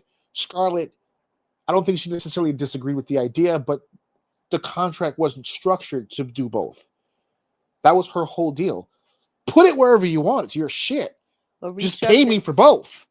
Yeah. Because you're only paying me for theatrical release. And if you're gonna split it and do theatrical and Disney Plus during the pandemic when everyone is home, that's going to affect my bottom line, not yours. Exactly. So you should rework. So that was her only issue. Put it where it's not mine, it's yours. Put it wherever you want. Just pay me for both. Yeah. That's where I feel like they dropped the ball, because that should have been the idea right then. We could do both. Mm-hmm. And for as long as we're making the actors happy about how we do both, we can all make money from this. I think now they're coming to that conclusion, because I don't think Netflix would have jumped on board with the movie idea had it not already been a proven success, because streaming services are great and they're accessible and they're convenient, but they are missing one thing. They're not eligible for awards. You have to have a theatrical release. You have to be in the movies to be considered. So they both have something of need. Movie theaters need content that they know people will come and see, and streaming sites need to get their content on bigger platforms for the Academy and the award shows to pay attention to it. You both have something that you need. Do it together. If you Or did maybe it together, or it maybe works. all these awards shows need to open up a new category. I hope that saying- they don't, because if they don't, then that ruins my whole analogy about them working together. I know. Because if they do, if the Academy goes, you know what, fuck the movie theaters, we'll just go straight to the streaming, then that puts the movie I theaters don't on think its back heels. it would be a big fuck you to the movie It would theaters be if a they huge fuck. It's the one thing the movie theaters have. They still have the respect and cachet of the old days. That if you can, that's to the Academy, to the old school of thinking, selling out and making a ton of money in the theaters is much more important or seen as a higher level than streaming. They didn't go anywhere. They're sitting in their bed in their pajamas and they flipped the switch. But Not the to movie Adam theater, Sandler, he has like a Adam contract for Adam Sandler- Netflix originals and that's throw it why on Adam there, and he's Sandler- making his money. He's that's putting why his kids in his movies. they just did the Adam Sandler tribute thing for him, and Chris Rock said the same thing. That Chris Rock and a lot of people in the industry feel like Adam Sandler has been ignored from all awards, despite having what many consider to be a legendary career. He's never been nominated. He's never been looked at. None of his movies have ever been looked at. Nothing. And it's all because I don't think the movie industry liked the way he handled his career, because he did everything on his own terms. Everything is through Happy Productions, which is his company. He does movies when he wants to do them, how he wants to do them, when he wants to do them with. That's been his whole career. Then when he struck the deal with Netflix, the deal included his autonomy. He's been his own boss for 30 years. Of course the Academy is not going to look at him. They don't want to give other people the motivation to do just that. Because again, like we talked about in the first segment, eliminating that middleman. They don't want to get eliminated. They want to still have actors and production companies look to them. They don't want people to follow the Adam Sandler formula, so they're not going to reward him. But he's had classics. He's had bangers. He himself has done a litany of things that you could look at and go, yeah, that's great fucking cinema. He did it in the movies before streaming was a thing. So we know he's for real. He did it on streaming. He's given rubs to many actors and comedians throughout the years. And after years of leaving the comic scene, the stand-up scene, to go do the movies and shows, went back to comedy and sold that out. I feel like when people do things on these streaming sites, it kind of feels to me like when actors used to be a TV actor versus a movie actor. Movie actors kind of snub their nose at the TV actors, like, "Oh, you're just a TV actor. Yeah. You're just a show actor." Yeah. And now they're like, "Oh no, you're just a streaming site actor. You're not a part of the big boys." You know what I mean? Because you're not in theaters. Yeah. But if Netflix decides to put some of their movies in the theaters, the lines are blurring. Let it rock. It could be beneficial. Yeah. And they just need to open their fucking doors to all these other avenues. And I loved your idea about the sports. Putting the Super Bowl there, putting World Series or this and that, all these cater to all demographics, right? On November 15th at Citi Field, I saw an ad for this the other day. They're gonna take the Puerto Rico baseball all-stars, and they're gonna play an exhibition game against Dominican Republic's baseball stars, the teams that they sent to the World Classic. They've never had a chance to have an exhibition game in New York, and New York is one of the most highly populated Puerto Rican Dominican cultures in the country. So on November 15th, they're gonna go to Citi Field, and they're gonna have a game, an exhibition. If you've got money, that's the place to be. If you don't have money, wouldn't it be cool if the Regal down the street had the fucking game at the theater? Exactly. I mean, that's one demographic for one game for one night. And think about it. They opened their door to these music artists who decided to do concerts in a movie format, right, and put it on screen, like Taylor Swift, right? The Jonas Brothers, Miley Cyrus. So now you're divulging into sports. You're divulging into music. Yeah, the music artists did it. Why not? You the can sports? do anything you want. You have the screen and a projector. It's on you. And you know what? Even Vince McMahon tried it one time. Closed circuit. I mean, it was that's how WrestleMania started. Yeah. WrestleMania started in a movie theater. See? Or a local facility that happened to have. He tried it. He was on to something. No, he wasn't. He didn't invent it, and he wasn't the first one to do it, but he did it the biggest. Because WrestleMania was shutting down theaters across the country. But this isn't new. but whatever He is tried. whatever's old can be new again. It just depends. You know? This generation of people have never seen closed circuit. They don't know what that's like. To them, it would just be seeing what they want to see in a theater. They're used to that, but the concept's still there. So, yep, movie theaters. This is our message to you guys. Get your stuff together, man. This is your boy AJ Orsini here to remind you guys that if you took the time right now to look around your home, look in the kitchen, the bathroom, the bedroom, the living room, all of the areas within your home, if you look around, I can promise you, you do not have enough OUM merch in your house. This is scientifically proven. I know for a fact you do not have enough. Even if you're listening to this and you already have a few, you do not have enough. But that's okay. We can solve that problem very simply. All you need to do is head over to ajoum.com. That is it. It is ajoum.com, and you can get yourself some AJ Orsini Deceive Dave Orsini's Uncensored Mind merch. We've got t-shirts, we've got socks and pants and sweaters, we've got decor for the home. You want some sheets for your bed with AJ Orsini? We got them. You want some to cover up your windows? We got them. You want some dishware? We've got them. Head over to ajoum.com for more merch goodness.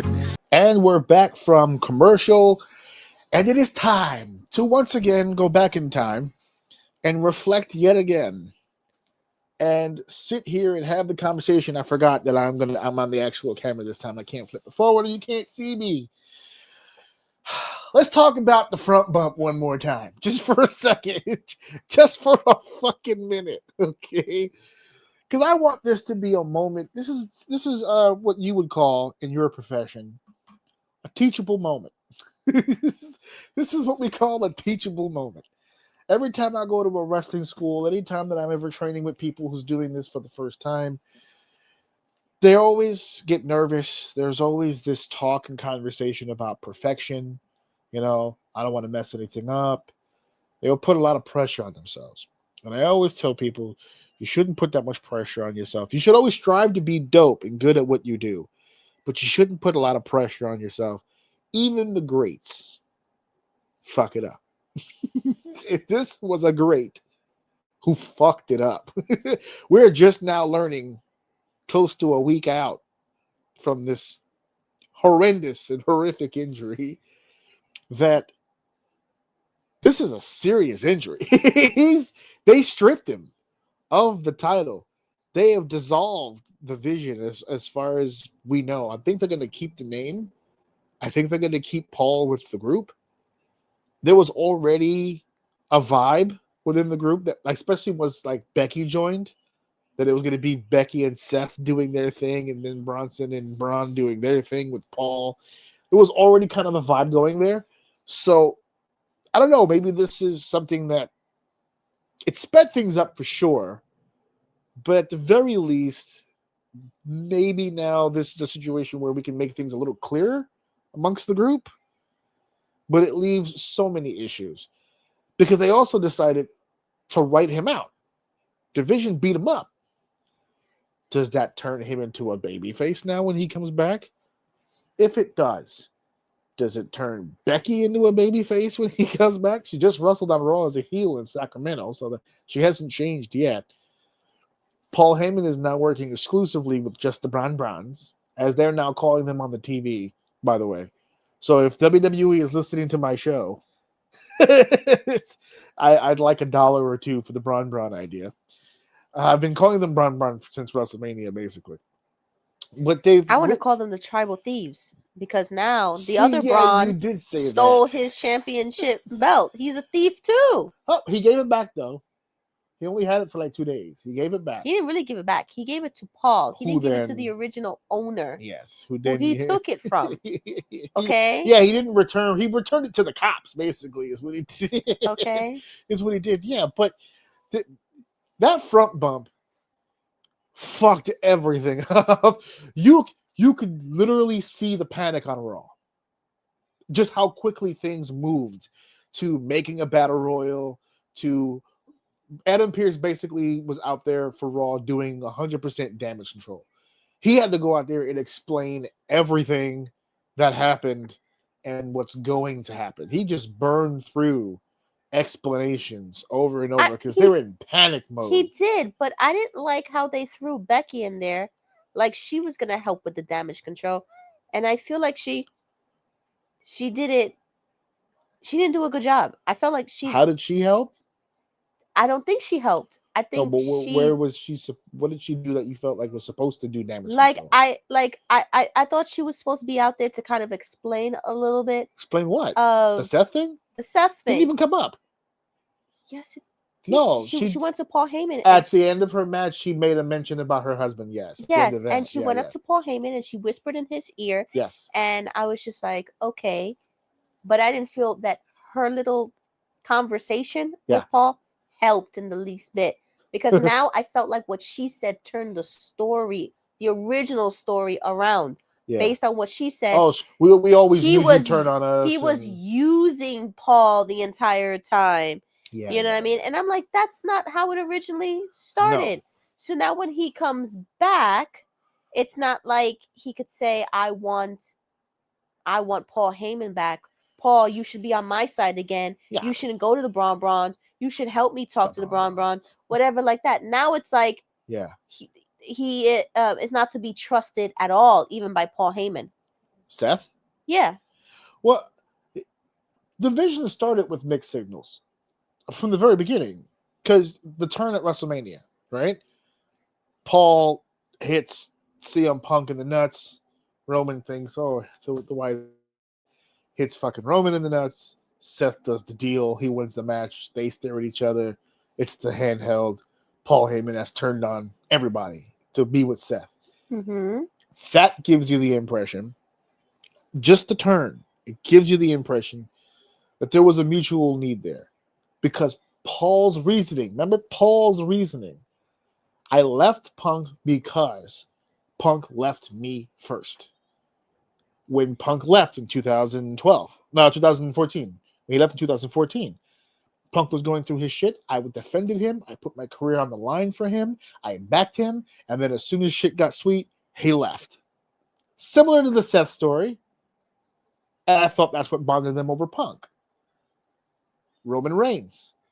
I loved Roman. I helped make him the tribal chief.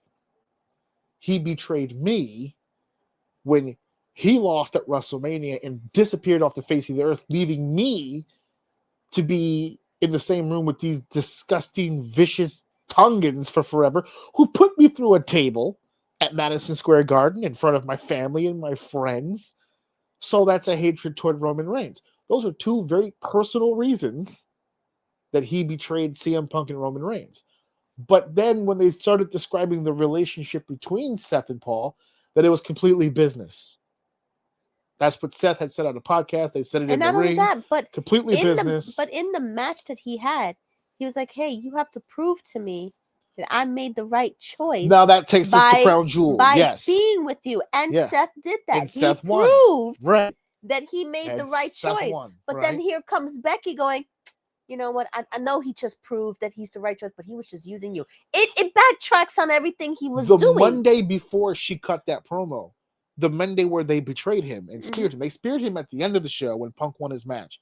At the beginning of the show, they started with Rollins putting over the talent in the ring, including Paul. With me, we've proven he's the GOAT. Exactly. He's the greatest all time. Exactly. But this whole time, he knew that the GOAT would betray him. He knew so he was really playing the Messiah and Judas and everybody was going to backstab him. So in essence, what Becky is saying is that her husband is an idiot. Because he knew since the very beginning that Paul would betray him. He knew the entire time. That's why when it happened, he didn't see it coming. Even though the weeks leading up to the... I'm supporting your case. Yeah, that's what I'm saying. That's why... She ruined everything. She ruined everything. She ruined everything. Everything that everything that Pierce was trying to do to rectify the situation. Ruined it. I wish I had that clip from Ricky Bobby when the girlfriend did that whole speech about getting up and facing your fears and all that stuff, and then the other stuttering friend was like making some comparison that was dumb. And he goes, you know, everything that she just said that was good and pure and nice, you ruined that. You ruined that just now. And I'm done with the tough guy act. From who? Her? Her. I'm done cornering too. Paul and all that other stuff, and he's supposed to cower in fear Yeah. to this 80-pound woman who just is being very Exactly. stern with him or something. Yeah. Like just 2 seconds ago, he was sassing to Adam Pearce, former NWA world champion, Raw general manager. But the 80-pound women's champion or intercontinental champion is scary to him. I know. Can we stop with the fear thing? I need that to stop. You can take women seriously and you can respect them. You don't need to be in fear. Exactly. You're fucking 6 foot, 280 pounds. She couldn't move you if she wanted to. All right. And not only But- that, but yeah. if she's the man and she wants to talk tough to the men and she wants to hit the men, let the men hit her back. That's the only problem I have with her putting her hands. Back in the day, in the Attitude Era, they could have, you would have caught a stunner for that shit. Mm-hmm. You put your hands on Steve, oh well, bam, they can't do it now. Or through a table. Oh, bubble power bomb. Not Mae Young. No, No, Mae Young. It was Mae Young. no, it was a black chick with the big tatas. What was her name? No, they all caught it, by the way. Oh. What I'm referring to specifically is the one off the stage to the floor. Oh. That's what Sass Mouth used to get you in the late 90s and early 2000s. See? Now you just, remember I was saying at the pay-per-view when Punk was finally going to get his comeuppance on Becky was a sharpshooter. I was like, ew, I don't want to see that. She's been slapping the shit out of you for months. But the fact that he is now written off. They wrote TV, him off. And everything's vacant. So that's a babyface turn. And they scrambled. Now, according to rumors online, they were going to do this eventually. Yeah. But much later in the year. Yeah, I mean, but that's classic wrestling. And now they had to scramble now. Because they don't know when he's going to come back. But that just made me think about, in the last 2 or 3 years, how many times have they had to scramble and vacate the title due to some unforeseen circumstance. Due to some unforeseen circumstance, such as injury or pregnancy, and then they had to quickly create a new storyline on the dime, like right there on the spot. The next show, they had to figure something out fast. And was it an improvement, or did it suck ass? Did it suck ass? And so we were trying to go through it. Yeah, there was a few. There was a few. So there's apparently 4 recently. Within what was it, like 3 years, something like that? Yeah. So 4 major ones. And you know There's what? been some injuries and some title situations. AI is not doing me a good job. AI mode. We were just talking about you, and now you're not supplementing my shit right now because you talk shit about it. Exactly. You don't want her to be the star. Exactly. But now I'm getting more examples. You let me know if they're true or not. Like. I can try to confirm. You can confirm. For you. Right, so one saying was in December 2023, Charlotte Flair suffered a knee injury that required surgery, forcing her to vacate her title. 2024? 2023. December 2023. A women's world championship. Yes. Again, so she had to vacate. That's one already. Sonya Deville, women's tag team championship, August 2023. Yep. She had to relinquish the title after tearing her ACL. Yep. That's 2. Mm-hmm. Kylie Ray, the WWE ID Women's Championship, September 2025. Not an injury. But she had to vacate because of pregnancy. Right. And then Naomi, same position, August 2025, had to vacate, because of pregnancy. Yeah, Big Jim over here shooting the club. That's 4 already, and that's just for the women's. Right. So, for Naomi, I feel like they were pushing her, and they put her in some really good matches to put her over. Mm-hmm. Whole new gimmick of she's proceed with caution. I mean, she went away from the glow to be this heel. Completely different thing. Completely different deal thing, and I feel like she fucked up her push, getting prego. And to me, honestly, if you know that you're going to be on the road to getting a belt, then you need to wrap it up. Okay, I'm sorry. Unless that was not the time to say, hey, Triple H, I know you're trying to give me the belt, but we're thinking of starting a family. That's not what they came to the table telling him. Yeah, he gave her the belt thinking everything was in the clear. You're not talking about babies right now. Yeah. You know what I mean? And it's so funny that as a woman you're saying that. And if he didn't wrap it up and he tried the pull-out method, that's even worse for him. Well, he's not me. Okay? You know he's not I'm just saying, it's all right. she was going somewhere Some people were kind of that backing was the her. run of her career. She's never had a run like She's that. never gonna have it again. Well, I don't think so. here's the thing about I don't think that, so. right? So it's not our business. So I'm not even going to put that out there, whether they were trying or not trying, right? I'm going to assume, based on both of their positions with the company, that this was something they didn't foresee happening. I don't know if they were trying to have a kid. I don't really care. The issue with the beginning process of the women's division growing in the first place, this was Vince's nightmare. This was why Vince didn't want high-profile women's matches, because they get pregnant. And that takes them out for fucking, not even 9 months. Everyone always says 9 months. Well, they're going to be out for 9 months. No, 9 months is when they're going to have the baby. Then there's the 6 weeks after. The then healing there's process. the healing process. There's the If it's a postpartum. C-section, it's another 6 There's weeks. the postpartum. So that's like 3 months of healing. Even after you completely heal from everything and you go through your postpartum, a woman's body still needs breastfeeding. exactly the nutrients, everything. Especially if you're an athlete. That chick with the beak nose in AEW. Oh, you gotta be more specific. Come on. Beak nose. Come on, the big ass nose. In AEW? Yeah, she was in WWE as well. Oh, that does narrow it down a little bit. What was her name? I can't think of her name right now. Beak nose. I don't Come know on, who you're talking about. she's fugly. Come on, ugly. What about her though? Okay, she got pregnant. They let her go, and Who the hell are you talking 630 about? something days later, she's still on fucking maternity leave. Oh, Ruby Soho. There you go, Jesus Birdbeak. Christ. Okay, Oh yeah, I do. she's remember that still at home with the baby. I don't think she's coming back. And they're touting, we have the best maternity leave Yeah, in maternity. wrestling. Yeah, because the You know what I mean? father's 'Cause gone too. They Both gone.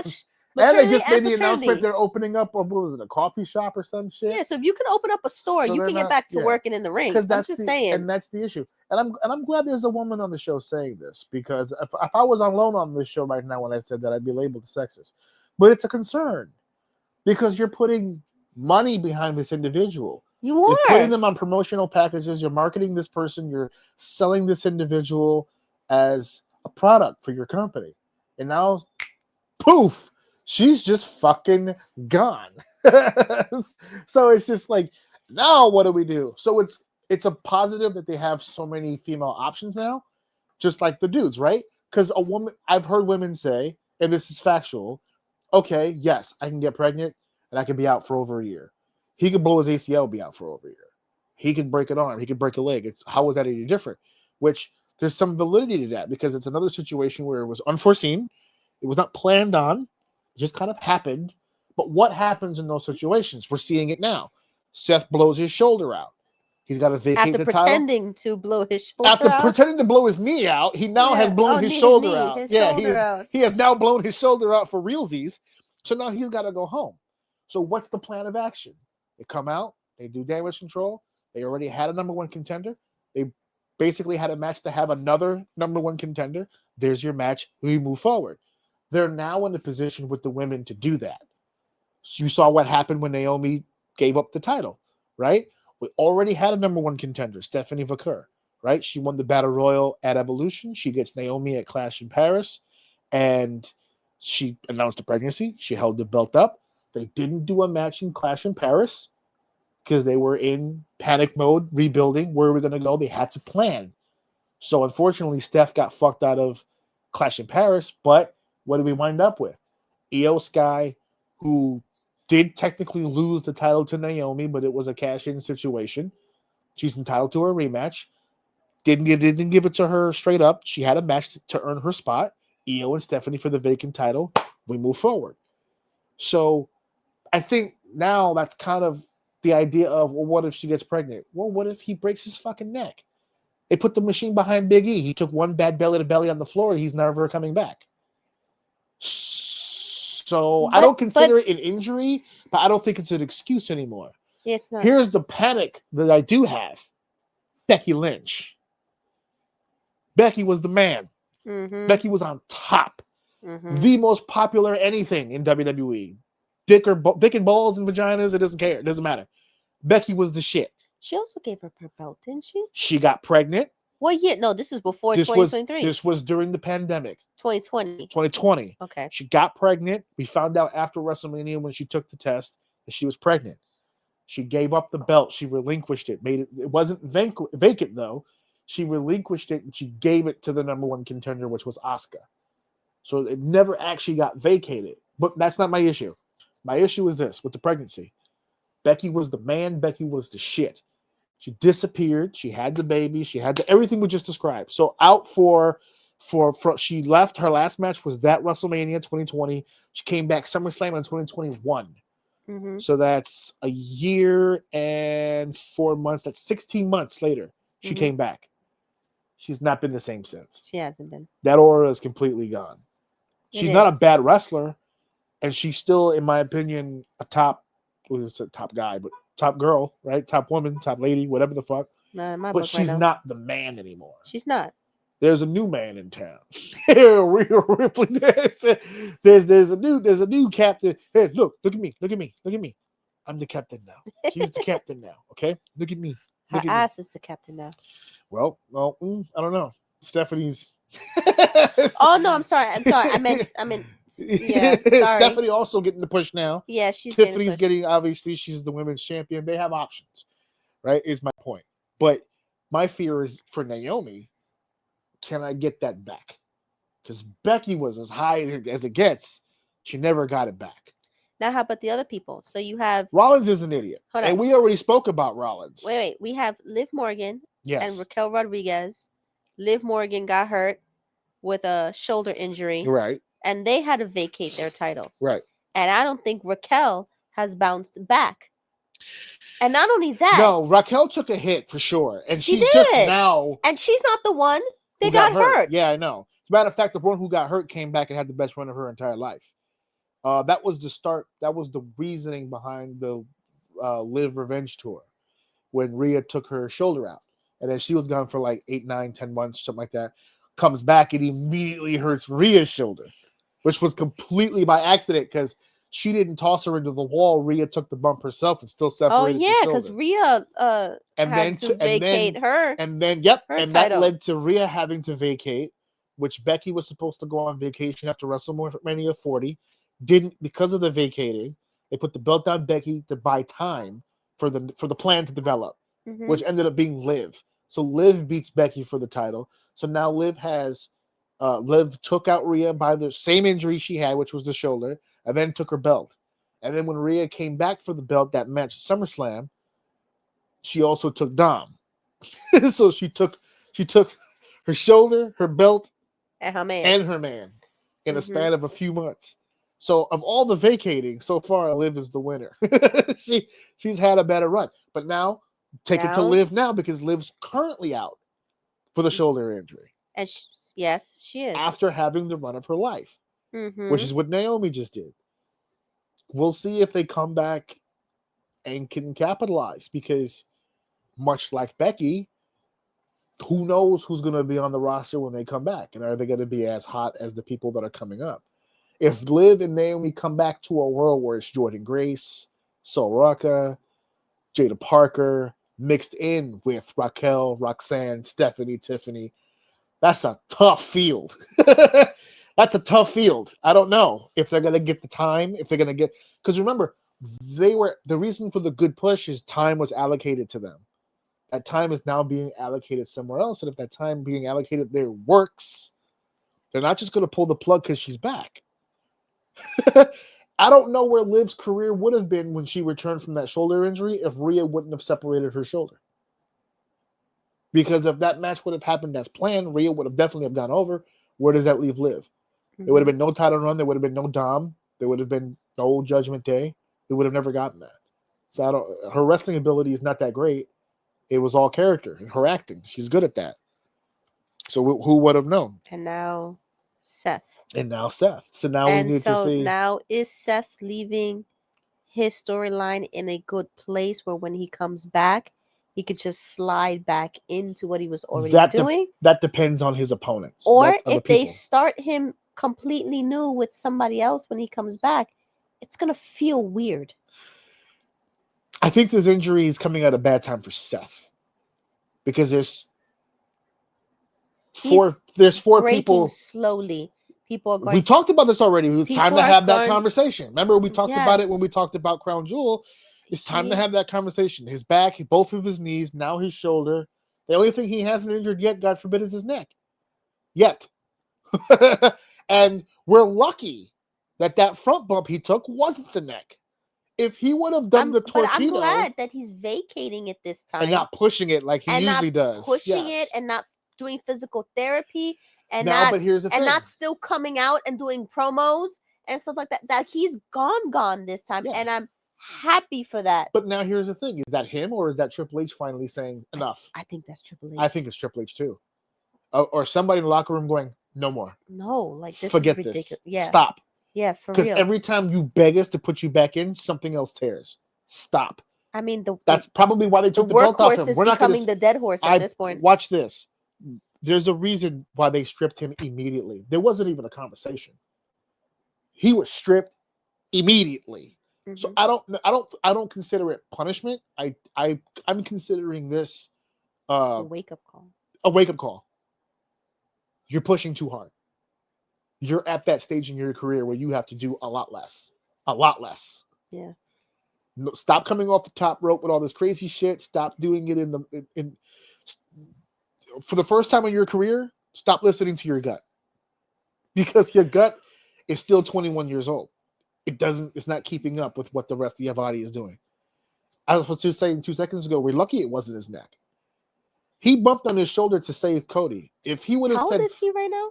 "Oh, we did that math last time." How old is Seth Rollins? Yeah. 39. Damn. May 28th, 1986. You got 3 years on him. No, 1 year. You're only 1 year apart. Literally, same month. But he's 39, but he's not actually 39. He's been taking bumps for His body is like he's been 59. taking bumps for 20 years. And the first 10 of it was in Ring of Honor, where they really beat the shit out of each other. He was damaged before he got here. The fact that his body's lasted this long is amazing, but it's here. Father time has come. Father time has come. There's really nothing else to that. It's time to have that conversation. Roman's been on a thread for years. Nobody wants to talk about it because he's at AEW, but Moxley can't do this for fucking forever either. All their bodies are fucked up. Okay, so hold on. Does it have all of them? Let me see.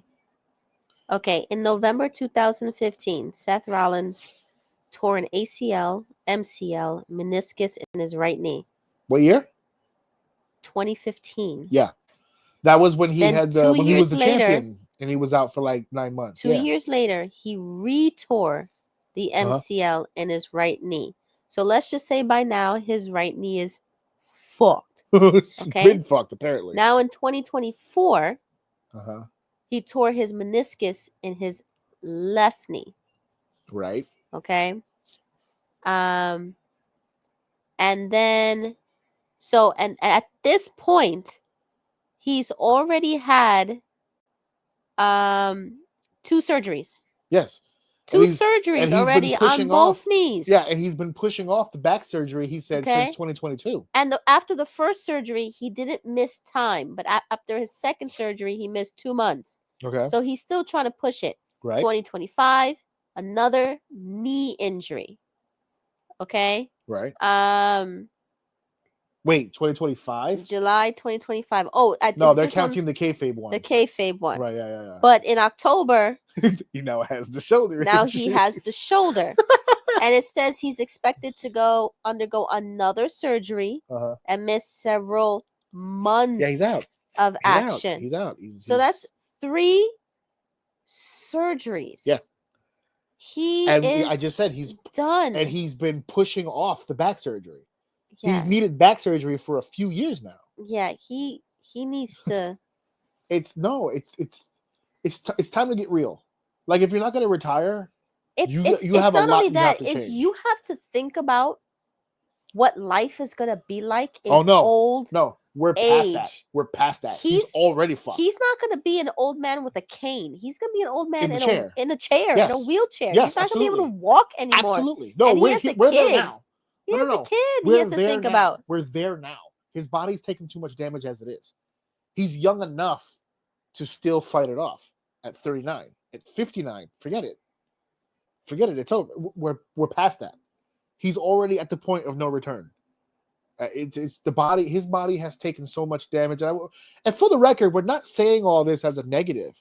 We're saying this as a cautionary fucking tale. That style that they wrestled back then, the Ring of Honor style, that stiff, beat the shit out of it.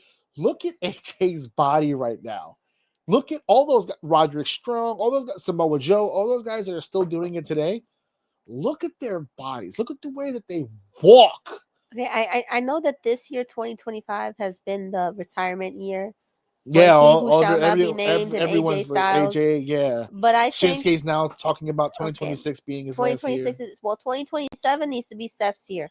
That's going to be his farewell tour. If he's going to leave any legacy behind, if he's going to have one more storyline or one more run, he better make it that year and retire and do a whole Edge speech and nearly cry in the ring of his retirement. He needs to be done. You're going to have to pry this business from his cold goddamn hands. The only person, and I know this firsthand, the only person who is going to be able to convince Seth Rollins to retire is not Triple H, it's not Vince McMahon, it's not Roman Reigns, it's not any of his close personal friends. Only one person possesses that power, and it's Becky. That's it. Becky, I think Becky and Rose, the daughter, is the only ones that I believe will have the ability to sit his ass down and say, done. Has to be. You're gonna fucking die in there. You're gonna fucking die in there. She needs to Iron Man it. We'll be okay. Yeah, we're gonna be fine, brother. We're gonna be fine. And not for nothing, I don't think Becky's too far away herself. I can only assume that all the time. I know you criticize. Maybe she needs to open up a comic book shop. No, but I think personally, there's a reason behind the dramatic weight loss, though. For me personally, I just think there's a reason for the dramatic weight loss. There's got to be something health-wise that we don't know about. There has to be, because it's a dramatic look. I think she looks like sticks. But I think the reason she looked that way, is because after the baby was born, she wanted to appear snatched again. So I think she overdid it, and now she's not able to put on weight back on. She was donating blood and forgot to say when. Yeah, she was overdoing. She just got into the routine and everything, so that she can get her body back. Yeah. To show like, hey, I'm committed. She went too far in the other direction. She went too far with it, and now she's too thin. She's too frail at all. She can't do it anymore. I mean, I loved her, but you can fall out of love too. Okay. Well, think about it now. What you're saying, you fell out of love because you let your body go. It's not the same woman. No. It's not that she let her body go. It's that she appears weak. Frail almost. And I need my champion to not be weak and frail. Yeah, but you also, even if it's the Intercontinental belt, even more so. We're still developing that belt. All right. I need you to be a bad bitch with a belt. So the vacancies, not a frail bitch with a belt. The vacancies, based on what we've discussed so far, it's a pendulum. It can go really well for you, Liv Morgan, or it can go really bad for you, like Seth. And even the people involved can get affected too. Well, I was just going to say that earlier. There's 4 people that are directly affected. That when he comes back, because he's out, he's going to be out for so long. That's going to be a tremendous problem. Because if the 4 people he was programmed with excel, or worse, decelerate, you have nothing to do with him. Right? So Seth's out of the picture. Punk and Jey Uso was going to the pay-per-view for the title. It's going to be CM Punk. CM Punk's going to win the World Heavyweight Championship. On the off chance that run is a flop and it damages Punk, it kills that feud. Because right now they're both hot. Right now, anything can change in, let's say he's out 8 or 9 months. A lot can happen in 8 or 9 months, especially from now. That's Royal Rumble. That's WrestleMania season that he's going to be missing. Punk may not have the value that he has right now in 8 or 9 months. Same thing with the other, with Bronson Reed and Braun Breaker. They could be accelerated by the time he comes back, which means if that's the case, if let's say Braun Breaker and Bronson Reed break through, right? They're main eventers at this point. You're going to have Seth come back from injury and beat them? No. Well, they just did that to somebody. Who's that? He was on the injury list, and he just came back and he won a belt on SmackDown. Oh, Ilya Dragunov. Exactly. Yeah. Well, he beat Sami Zayn though. He's the WWE pincushion. It's fine. But he still came back off of being injured and beat somebody. But you know what? You know why that happened? Because they're gonna push him. They're not gonna push Sami Zayn. That works. That's why I'm saying the other way wouldn't work. Seth comes back, if Seth comes back and they want to push him, it depends on their position. If Bronson and Breaker are still right where they are, kind of on the cusp, somewhere in the middle, hell yeah, Seth Rollins comes back and beat them. If they de-escalate, if somehow between now and Seth's return they kind of lose the momentum that they have, absolutely Seth goes over on them. If he comes back and both of those motherfuckers are on top, there's no fucking way. Honestly, I have no faith in the Braun Browns. No faith in the Braun Browns? No faith in the Braun Browns. Up. Okay? That's fucked up. Now, both or just one? Both. You don't like either one of them? I don't like either one of them right now. Okay. All right. I think they have a long ways to go. Oof. I don't. That's tough. Okay. But I don't think they're going to go higher than where they are right now. And I think not in the immediate future. No. No. I think they're going to stay exactly. Just build. They're going to stay exactly where they are. But I think when Seth eventually comes back, feed him to Seth. I think that we just told him he needs. They're going to fuck around with Seth, and I think that's how they should do it. They should fuck around with Seth. Who, the Braun Browns? The Braun Browns should fuck around with Seth for a little bit. Like, hey, we still remember. He's going to be the returning hero when he comes back. No. But I don't like the Braun Browns right now. I don't like the Braun Browns. Oh, fair enough. Because as you said that, what's his move? What's his move? The spear? Breaker? No. Yeah, Breaker. Yes, the spear. The spear. I feel like that's all he has right now. Okay. And I feel like he's always trying to one up the last one and make it look more dangerous and more crazy. And I feel like when he gets the mic, his voice isn't as strong as it should be. I feel like it's kind of like, you know, when a boy, his voice is starting to change, and it kind of gets where you're heading with this. deep and squeaky at times, and you know, deep and squeaky. Yes. Yeah, like I feel like when he talks, his tone gets deep and then squeaky, and it's just, it's not there for me yet. You're not impressed with anybody. I'm not impressed with him. Okay, just him. All right, just him. And honestly, when he talks to people, it doesn't feel like it comes out smooth like a Paul Heyman. It doesn't come out smooth like a Seth Rollins.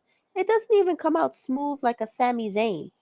I feel like he's always overthinking in his head. Yeah, when he that speaks, part I'll co-sign with for sure. On his face, he's like somebody who's taking a shit and who's trying to hide they're taking a shit. You still see it on his face. He has visible confusion.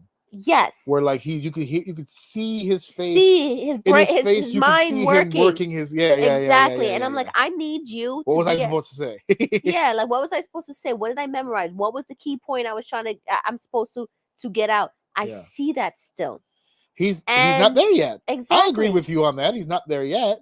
And so to say that he's not impressive right now is crazy. But he needs a lot of work. They both do. But I think when he was in NXT, didn't they promote his in-ring work more than his mouth? But now when he gets to the main roster, they did let him cut promos. He did do stuff down there. It wasn't just his in-ring stuff. They did let him cut promos and be involved with storylines and all that other stuff, but it was not his forte then either. I think they called him up essentially because his work was so good it couldn't be ignored. But the outside stuff, the promos, the the timing on things when he's not in the ring. I think that's why another reason why they were so, because Bronson Reed, I think they feel is a little behind Braun when it comes to the in-ring stuff. But Bronson to me does the other stuff better than Braun. Bronson is a big guy with a tough voice. He cuts simple promos, but they're effective promos. He's not going to sit there and give you soliloquies, and he's just going to talk about beating you up and all that other stuff. He keeps it very basic, bad guy, big guy. And his timing on things like when he does the tsunami, for a guy of his size to be as accurate as he is fucking amazing. But he doesn't put together a match the way that Braun can. Whereas Braun can do that part physically. He's explosive. He looks great. But he has a hard time doing those promos, especially when they're. He takes me as the kind of person that would be better off the top of his head than reading the paper.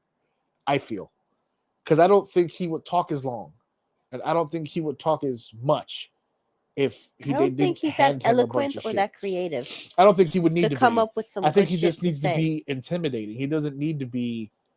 He's not the kind of guy I feel like that needs to be I'm not that intimidating. A tremendous. Well, that's a silly thing to say. What do you mean you're not intimidating? He'd beat the shit out of you. He would beat the teetotal shit out of you. He would beat the teetotal shit out of a lot of people standing in front of him. Even Punk was like, bar fight. Yeah, I gotta have him. Gotta have me some Braun Breaker. But yeah, titles can go either way. So we'll see. We'll see. We are going on now to our main event.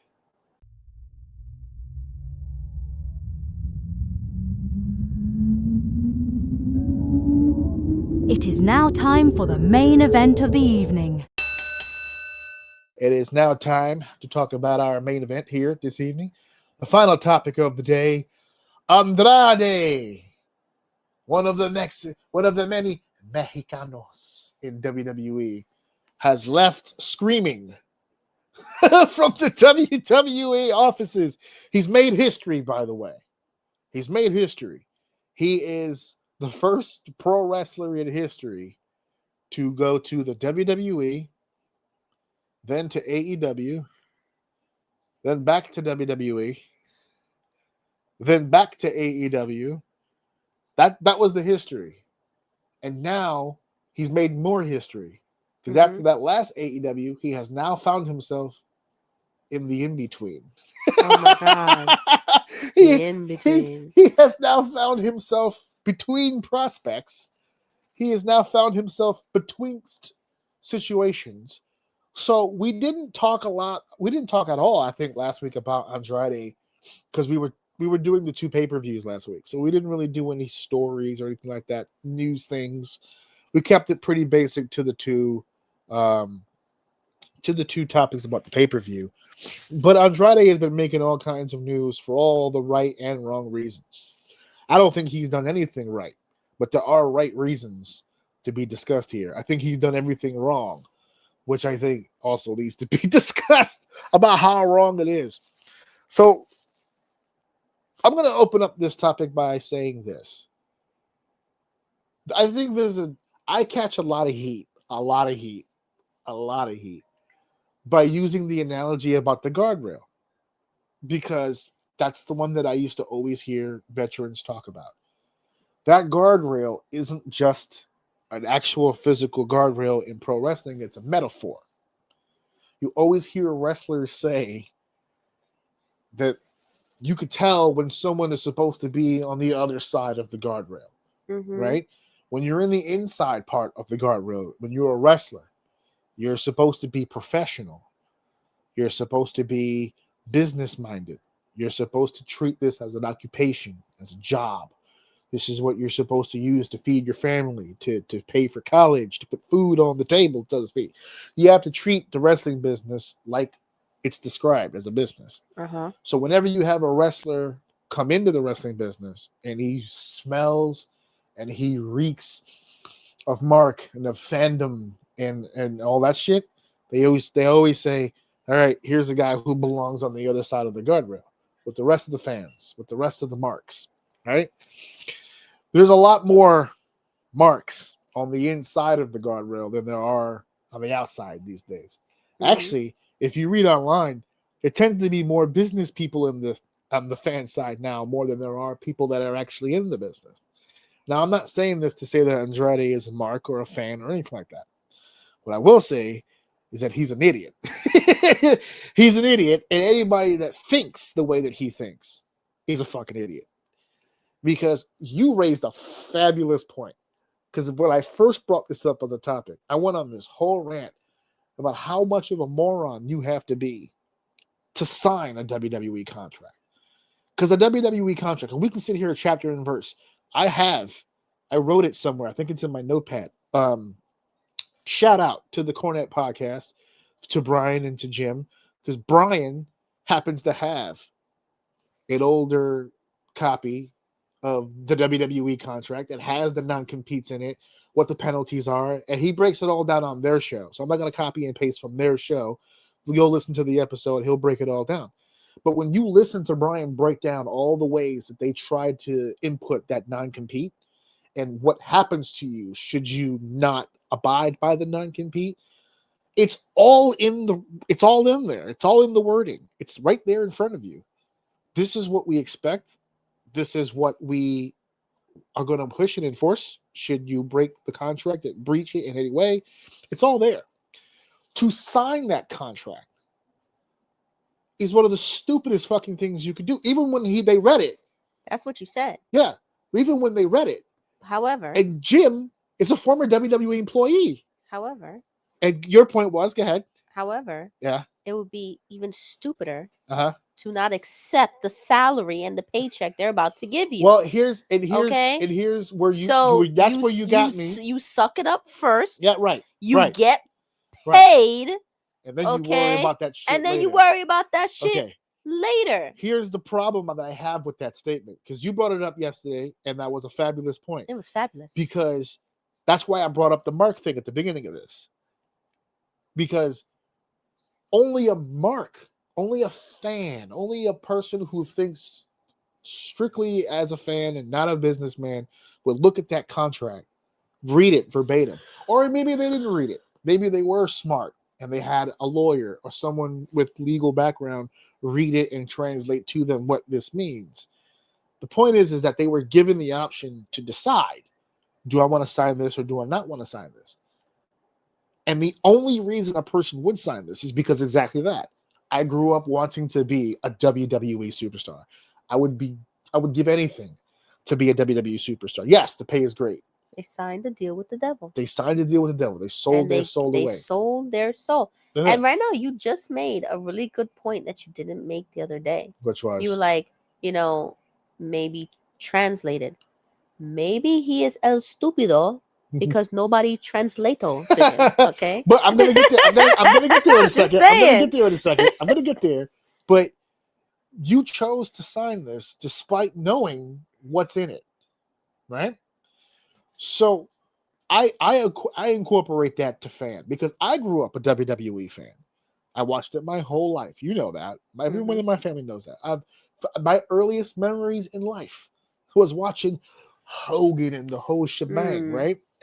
Yeah, it doesn't work well for me either, brother. But I watched all that shit when I was a kid. I grew up wanting to be a WWE superstar. And if you would have given me that contract at 18, 20, 21 years old, I don't know if I would have read the fucking thing. I would have just been like, we'll figure it out. We'll figure it out. We'll sign the whole deal. And even if you're not that young, even if you are experienced, let's say you've been in the game a while, you've been on the indie scene, you've had a few tryouts, a few dark matches, maybe a small little TNA taste, maybe you did some shows for AEW, trying to get that look, trying to get that opportunity, trying to get that break. And you've been doing it for a while. Maybe you're in your mid-30s right now. And something clicks, something hits, and all of a sudden the WWE is a lot more interested. And they bring you to the Performance Center, try you out, get a few reps in, maybe do a dark match. They like you. Yeah. Here, we're going to offer you a contract. That person would still sign the contract, but for a different reason than the 18-year-old would. The 18-year-old's going to sign it because I've always wanted to be blah, blah, blah. When you're in your 30s, you're not worried about that anymore. You're older now. You got bills and shit, right? So now you're signing it because you need the money. You just said it 2 seconds ago, right? You throw it all out there. You get the money, you get paid, and then you worry about it later. That guy is going to do that. Especially if he's been busting his ass 15, 16, 17 years on the indie scene to try to make it to the big show. And now there's a contract on the table. But it's Come to the big show. Andrade's position. No, it's not. And It's that's why he's a not. fucking idiot. Because he's not in any of those positions. He didn't grow up wanting to be a WWE superstar. He didn't come into WWE kissing everybody's ass and wanting to be the next Shawn Michaels. He didn't come in with that kind of passion. He's not a fan. He's not a mark for WWE. He's also not poor. The man's got money. He already ran through WWE and got their money. Then he overcharged Tony Khan for his services in the first run for AEW. Then he took another fucking check from WWE, and now he just signed a brand new, fresh check from AEW. He's got money. So there's no passion there, no fandom, no markism. He's not poor. He's got creative control. So how did he wind up here? He's just fucking stupid. He's just fucking stupid. That's the only thing I can land on, is he's just fucking dumb. How would he, if he's been dealing with wrestling contracts since the beginning, let's say in CMLL he didn't have a contract, right? We don't know how they handle business down there. Let's pretend that NXT was his first contract with WWE. He's dealt with many contracts since. He's dealt with the non-compete before. His first WWE run, he had the non-compete. He didn't go running to Dynamite right after he was done with WWE. It was months. Up until this point, he had played the game absolutely perfectly. Why do you think he wound up at both of these companies? He knows how to play the game. So how did he miss that? How did that happen? Because now it's costly. Because now, before when Punk challenged the 90-day non-compete, when Del Rio challenged the 90-day non-compete, as I was doing research, I found out that Brock Lesnar was able to beat the non-compete. He was? He was. All three of those individuals fought it. They won, but here's the deal. They didn't breach. When they fought those clauses, they hadn't gone anywhere yet. They waited until the court cases were settled before they went anywhere. They wanted to make sure it was legal and documented that the non-compete was bullshit, that they couldn't enforce it. When that was settled in court, then they went. Punk didn't go anywhere. He went home. But Del Rio went back to Mexico, and Brock Lesnar went to Japan. But they waited till after the clause was settled before they went somewhere. He was on fucking one roster one day, and then on Dynamite the next fucking, like, within the week. And WWE was like, hold up. What the fuck are you doing?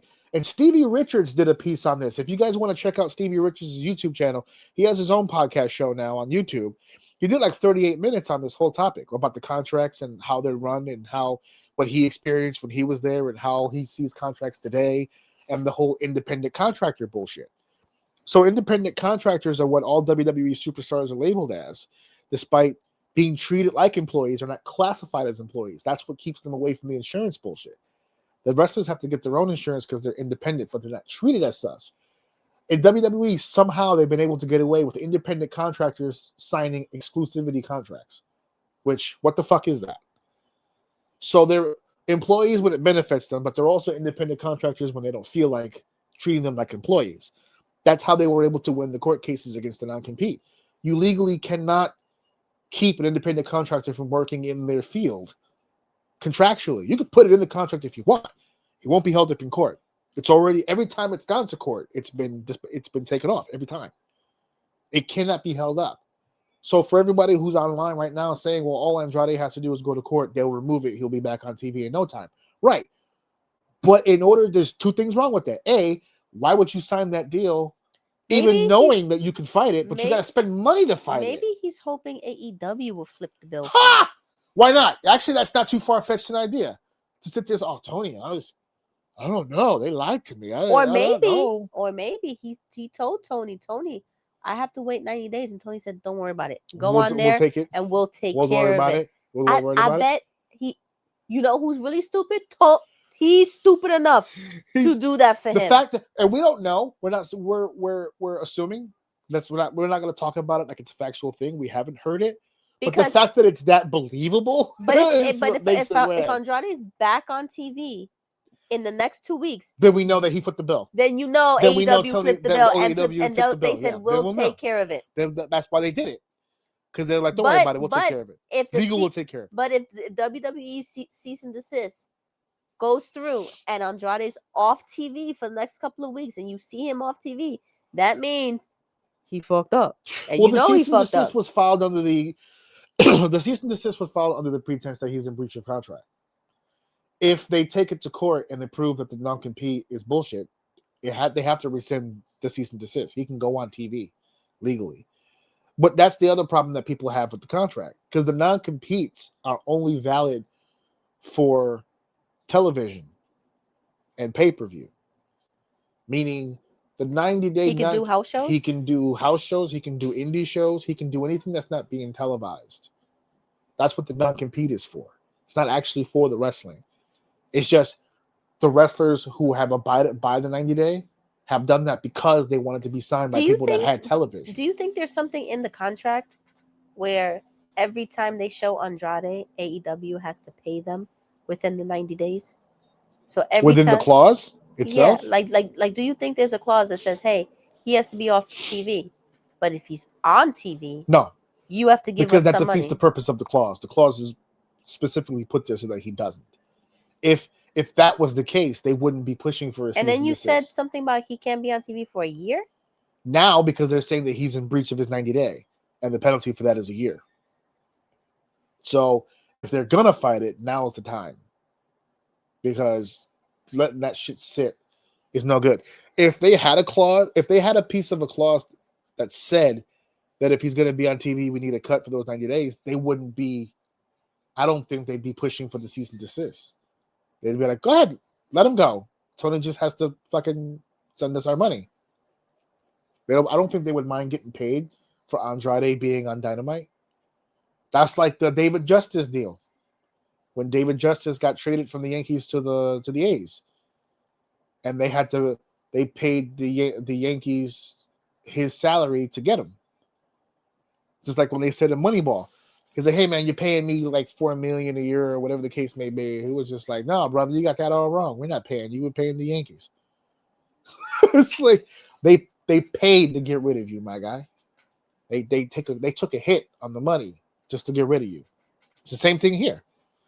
They're not paying. WWE is not paying Andrade to be on the roster anymore. He's just not there. But they'll gladly be paid for him to be on AEW's programming. I don't think that would be an issue for them. He only waited 2 weeks. He only waited 2 weeks. Is that when he showed up on Dynamite? It was like 2 weeks? Yeah, he was released September 14th and October 1st. He was back. He was back on Dynamite. So in those 2 weeks, 2 whole weeks, because he was released on the 14th. Mathematically, that sounds like was that a Monday? And the fact that AEW officials were reportedly unaware of the non-compete clause makes them appear even fucking stupider. They shouldn't have been caught unaware. This is not the first WWE guy to come to AEW. Exactly. They should know that this is in their clause. I mean, that this is in their contract. The They know how WWE is with this 90 They've dealt with this already. Almost all their WWE talent they've gotten has come off of that clause. So how the fuck were you caught unaware? Unless you were lied to. Unless Andrade sat there and said, no, I'm good. They fired me. I'm cleared. Which now I have to ask the question. I'm going to ask you the question. It says right here, the contract dispute. The dispute centers on whether Andrade's contract was terminated with or without a non-compete clause. Uh-huh. So the WWE stance is that they reportedly contend that even though they were not paying Andrade during the 90-day period, he's still subject to the non-compete clause. Right. You know, so the potential legal challenge they have is that legal experts have questioned the enforceability of the non-compete clause if the company is not providing compensation to the performer during that time. So if they paid him for 90 days, then that means he has to abide by it. But if they're not paying him for the 90 days, then he shouldn't abide by it. Right. So that's what they're He only challenging, waited 2 contending. weeks. He only waited 2 weeks.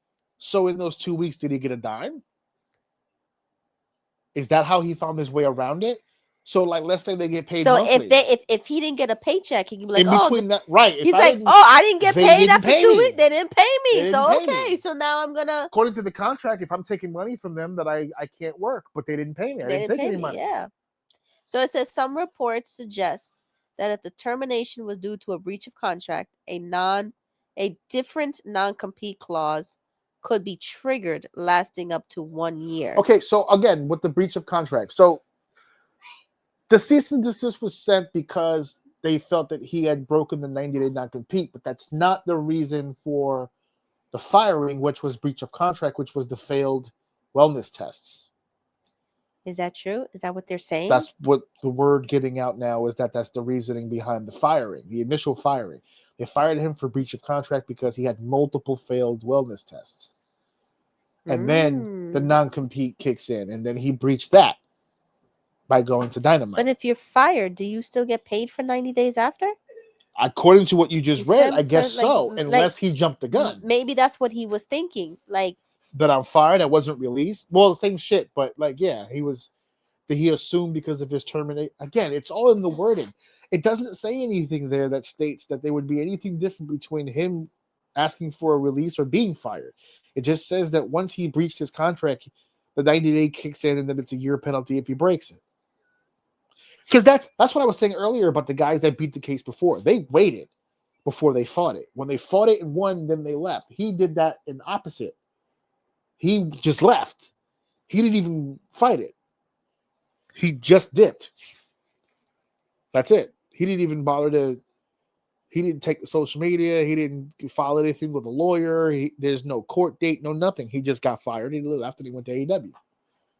Now WWE is saying that he's in breach of contract. At this point now, if he would have filed the case the first time around, Andrade's case would have been okay, that the so 90 days shouldn't be there. If he was released, like let's say he was just released because they didn't want him anymore. Okay, right.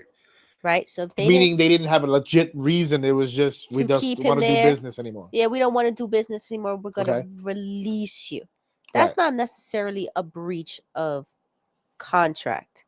So I think at that point, that's when you can decide if they pay them for 90 days, then you have to uphold the 90-day clause. Right. If they don't pay them, you don't have to uphold the 90-day clause.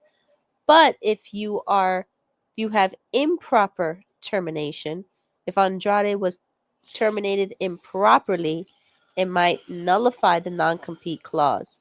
So if they didn't do it right, if maybe they didn't tell him that's the reason why, but then afterwards they're saying that's the reason why. I'm having a hard time believing that they fired him without letting him know why. And I have a hard time believing that even if they didn't tell him why, that he would know why. That's going to be hard to convince a judge there was a wrongful termination then.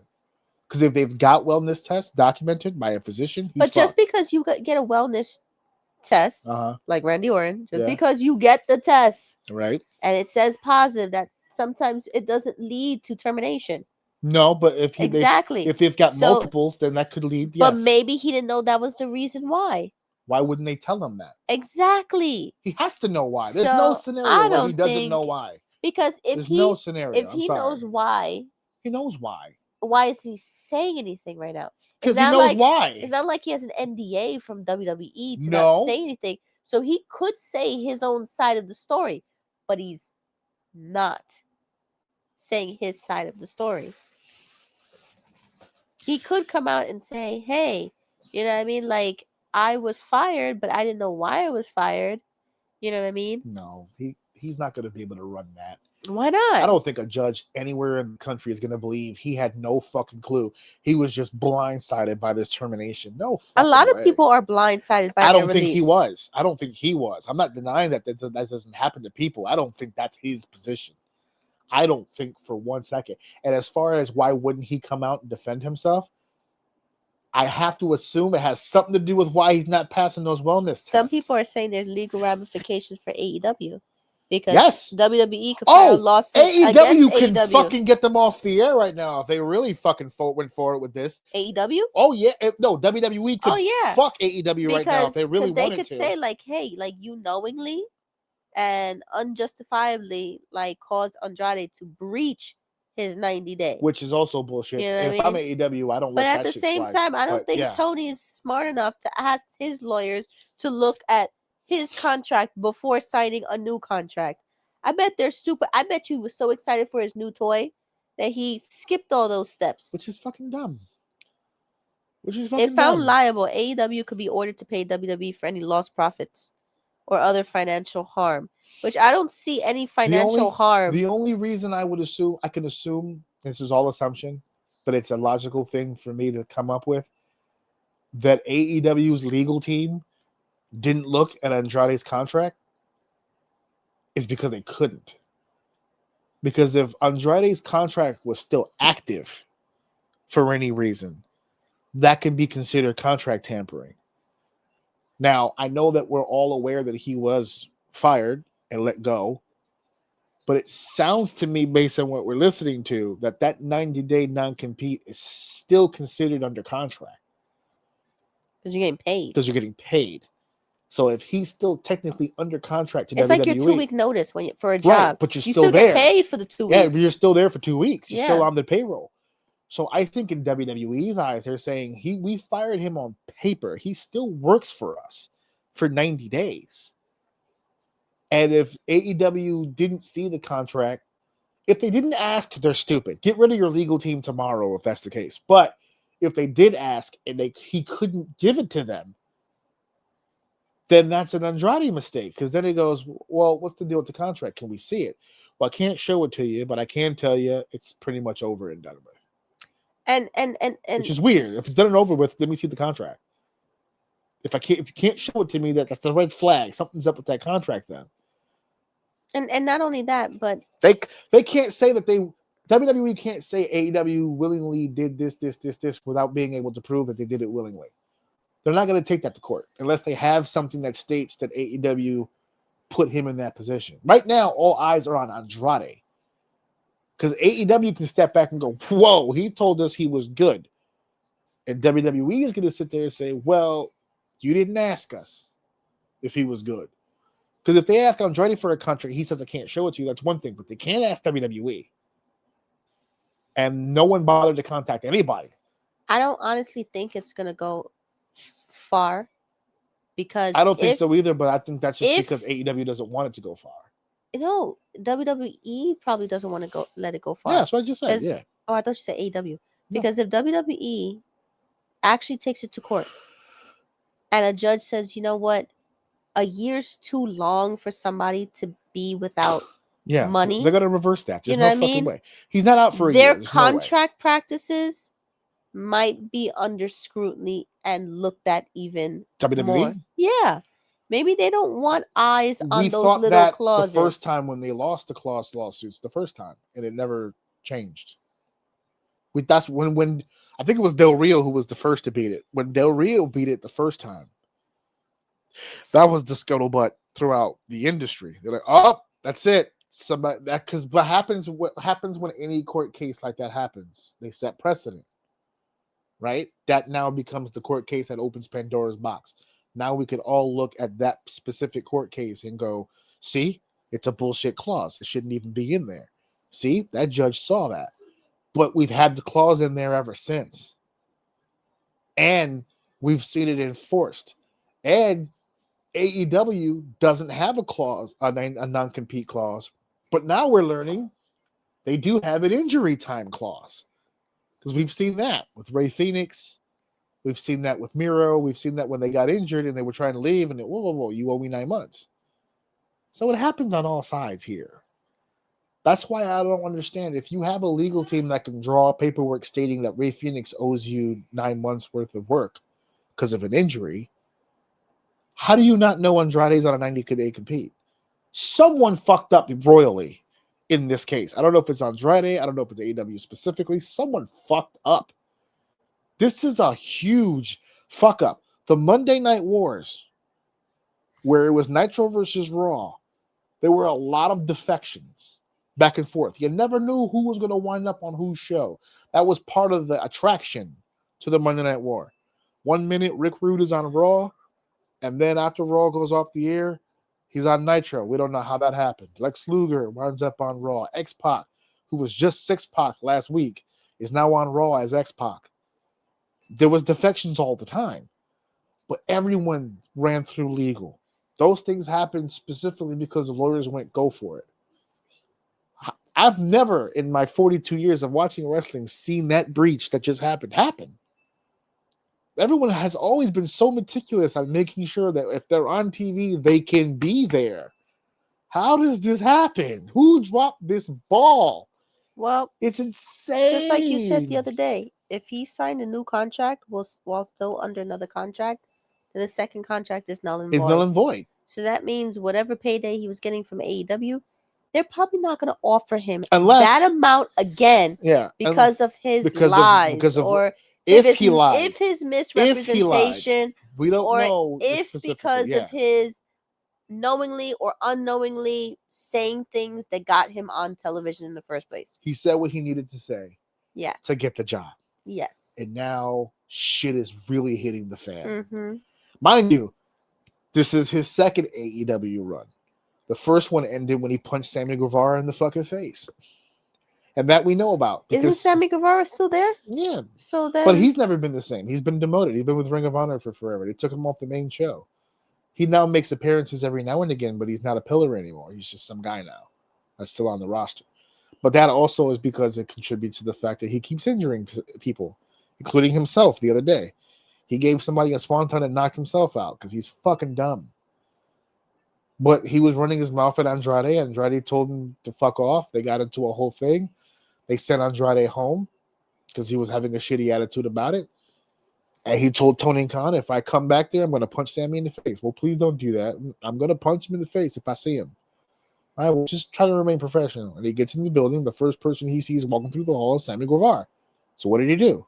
He punched him in the fucking face. That's that.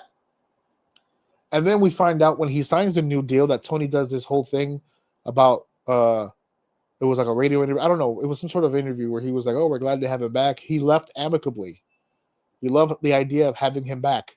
Like, didn't he leave because you punished him? Because he fucking punched the motherfucker in the face.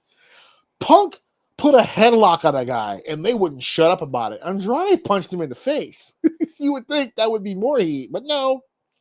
I guess Andrade wasn't a big enough star for them to latch onto, so they figured something else. he didn't feel like his life was on the line. Who's that? Tony? Oh, Yeah. yeah. He didn't feel physically threatened. No. You know why he didn't run with that one with the Andrade thing? Is because that one wasn't on film. We saw the Punk thing on film. They showed it to us.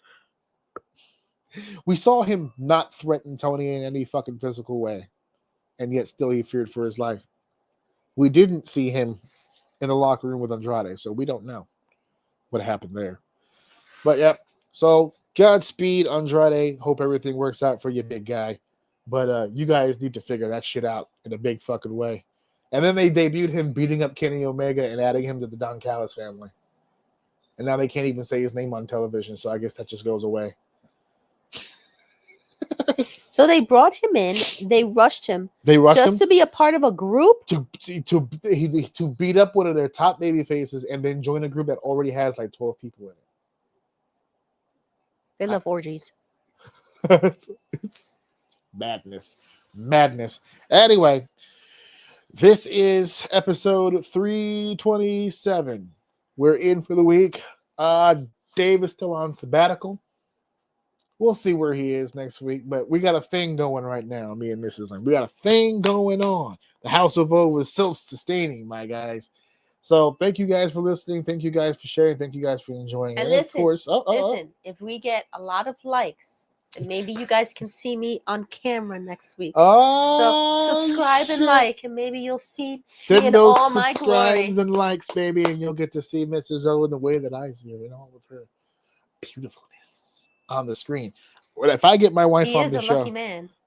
Very lucky. If I get my wife on this thing, my fucking likes and subscriptions are gonna go through the roof. Sex sells, baby. You got to put the hotties on the screen. That's what does it. That's what does it. So I was in the middle of my wrap up, but it doesn't matter. Thank you guys for enjoying. Thank you I guys wrapped for it sharing. up the way it should be wrapped And up. I'm gonna wrap it up.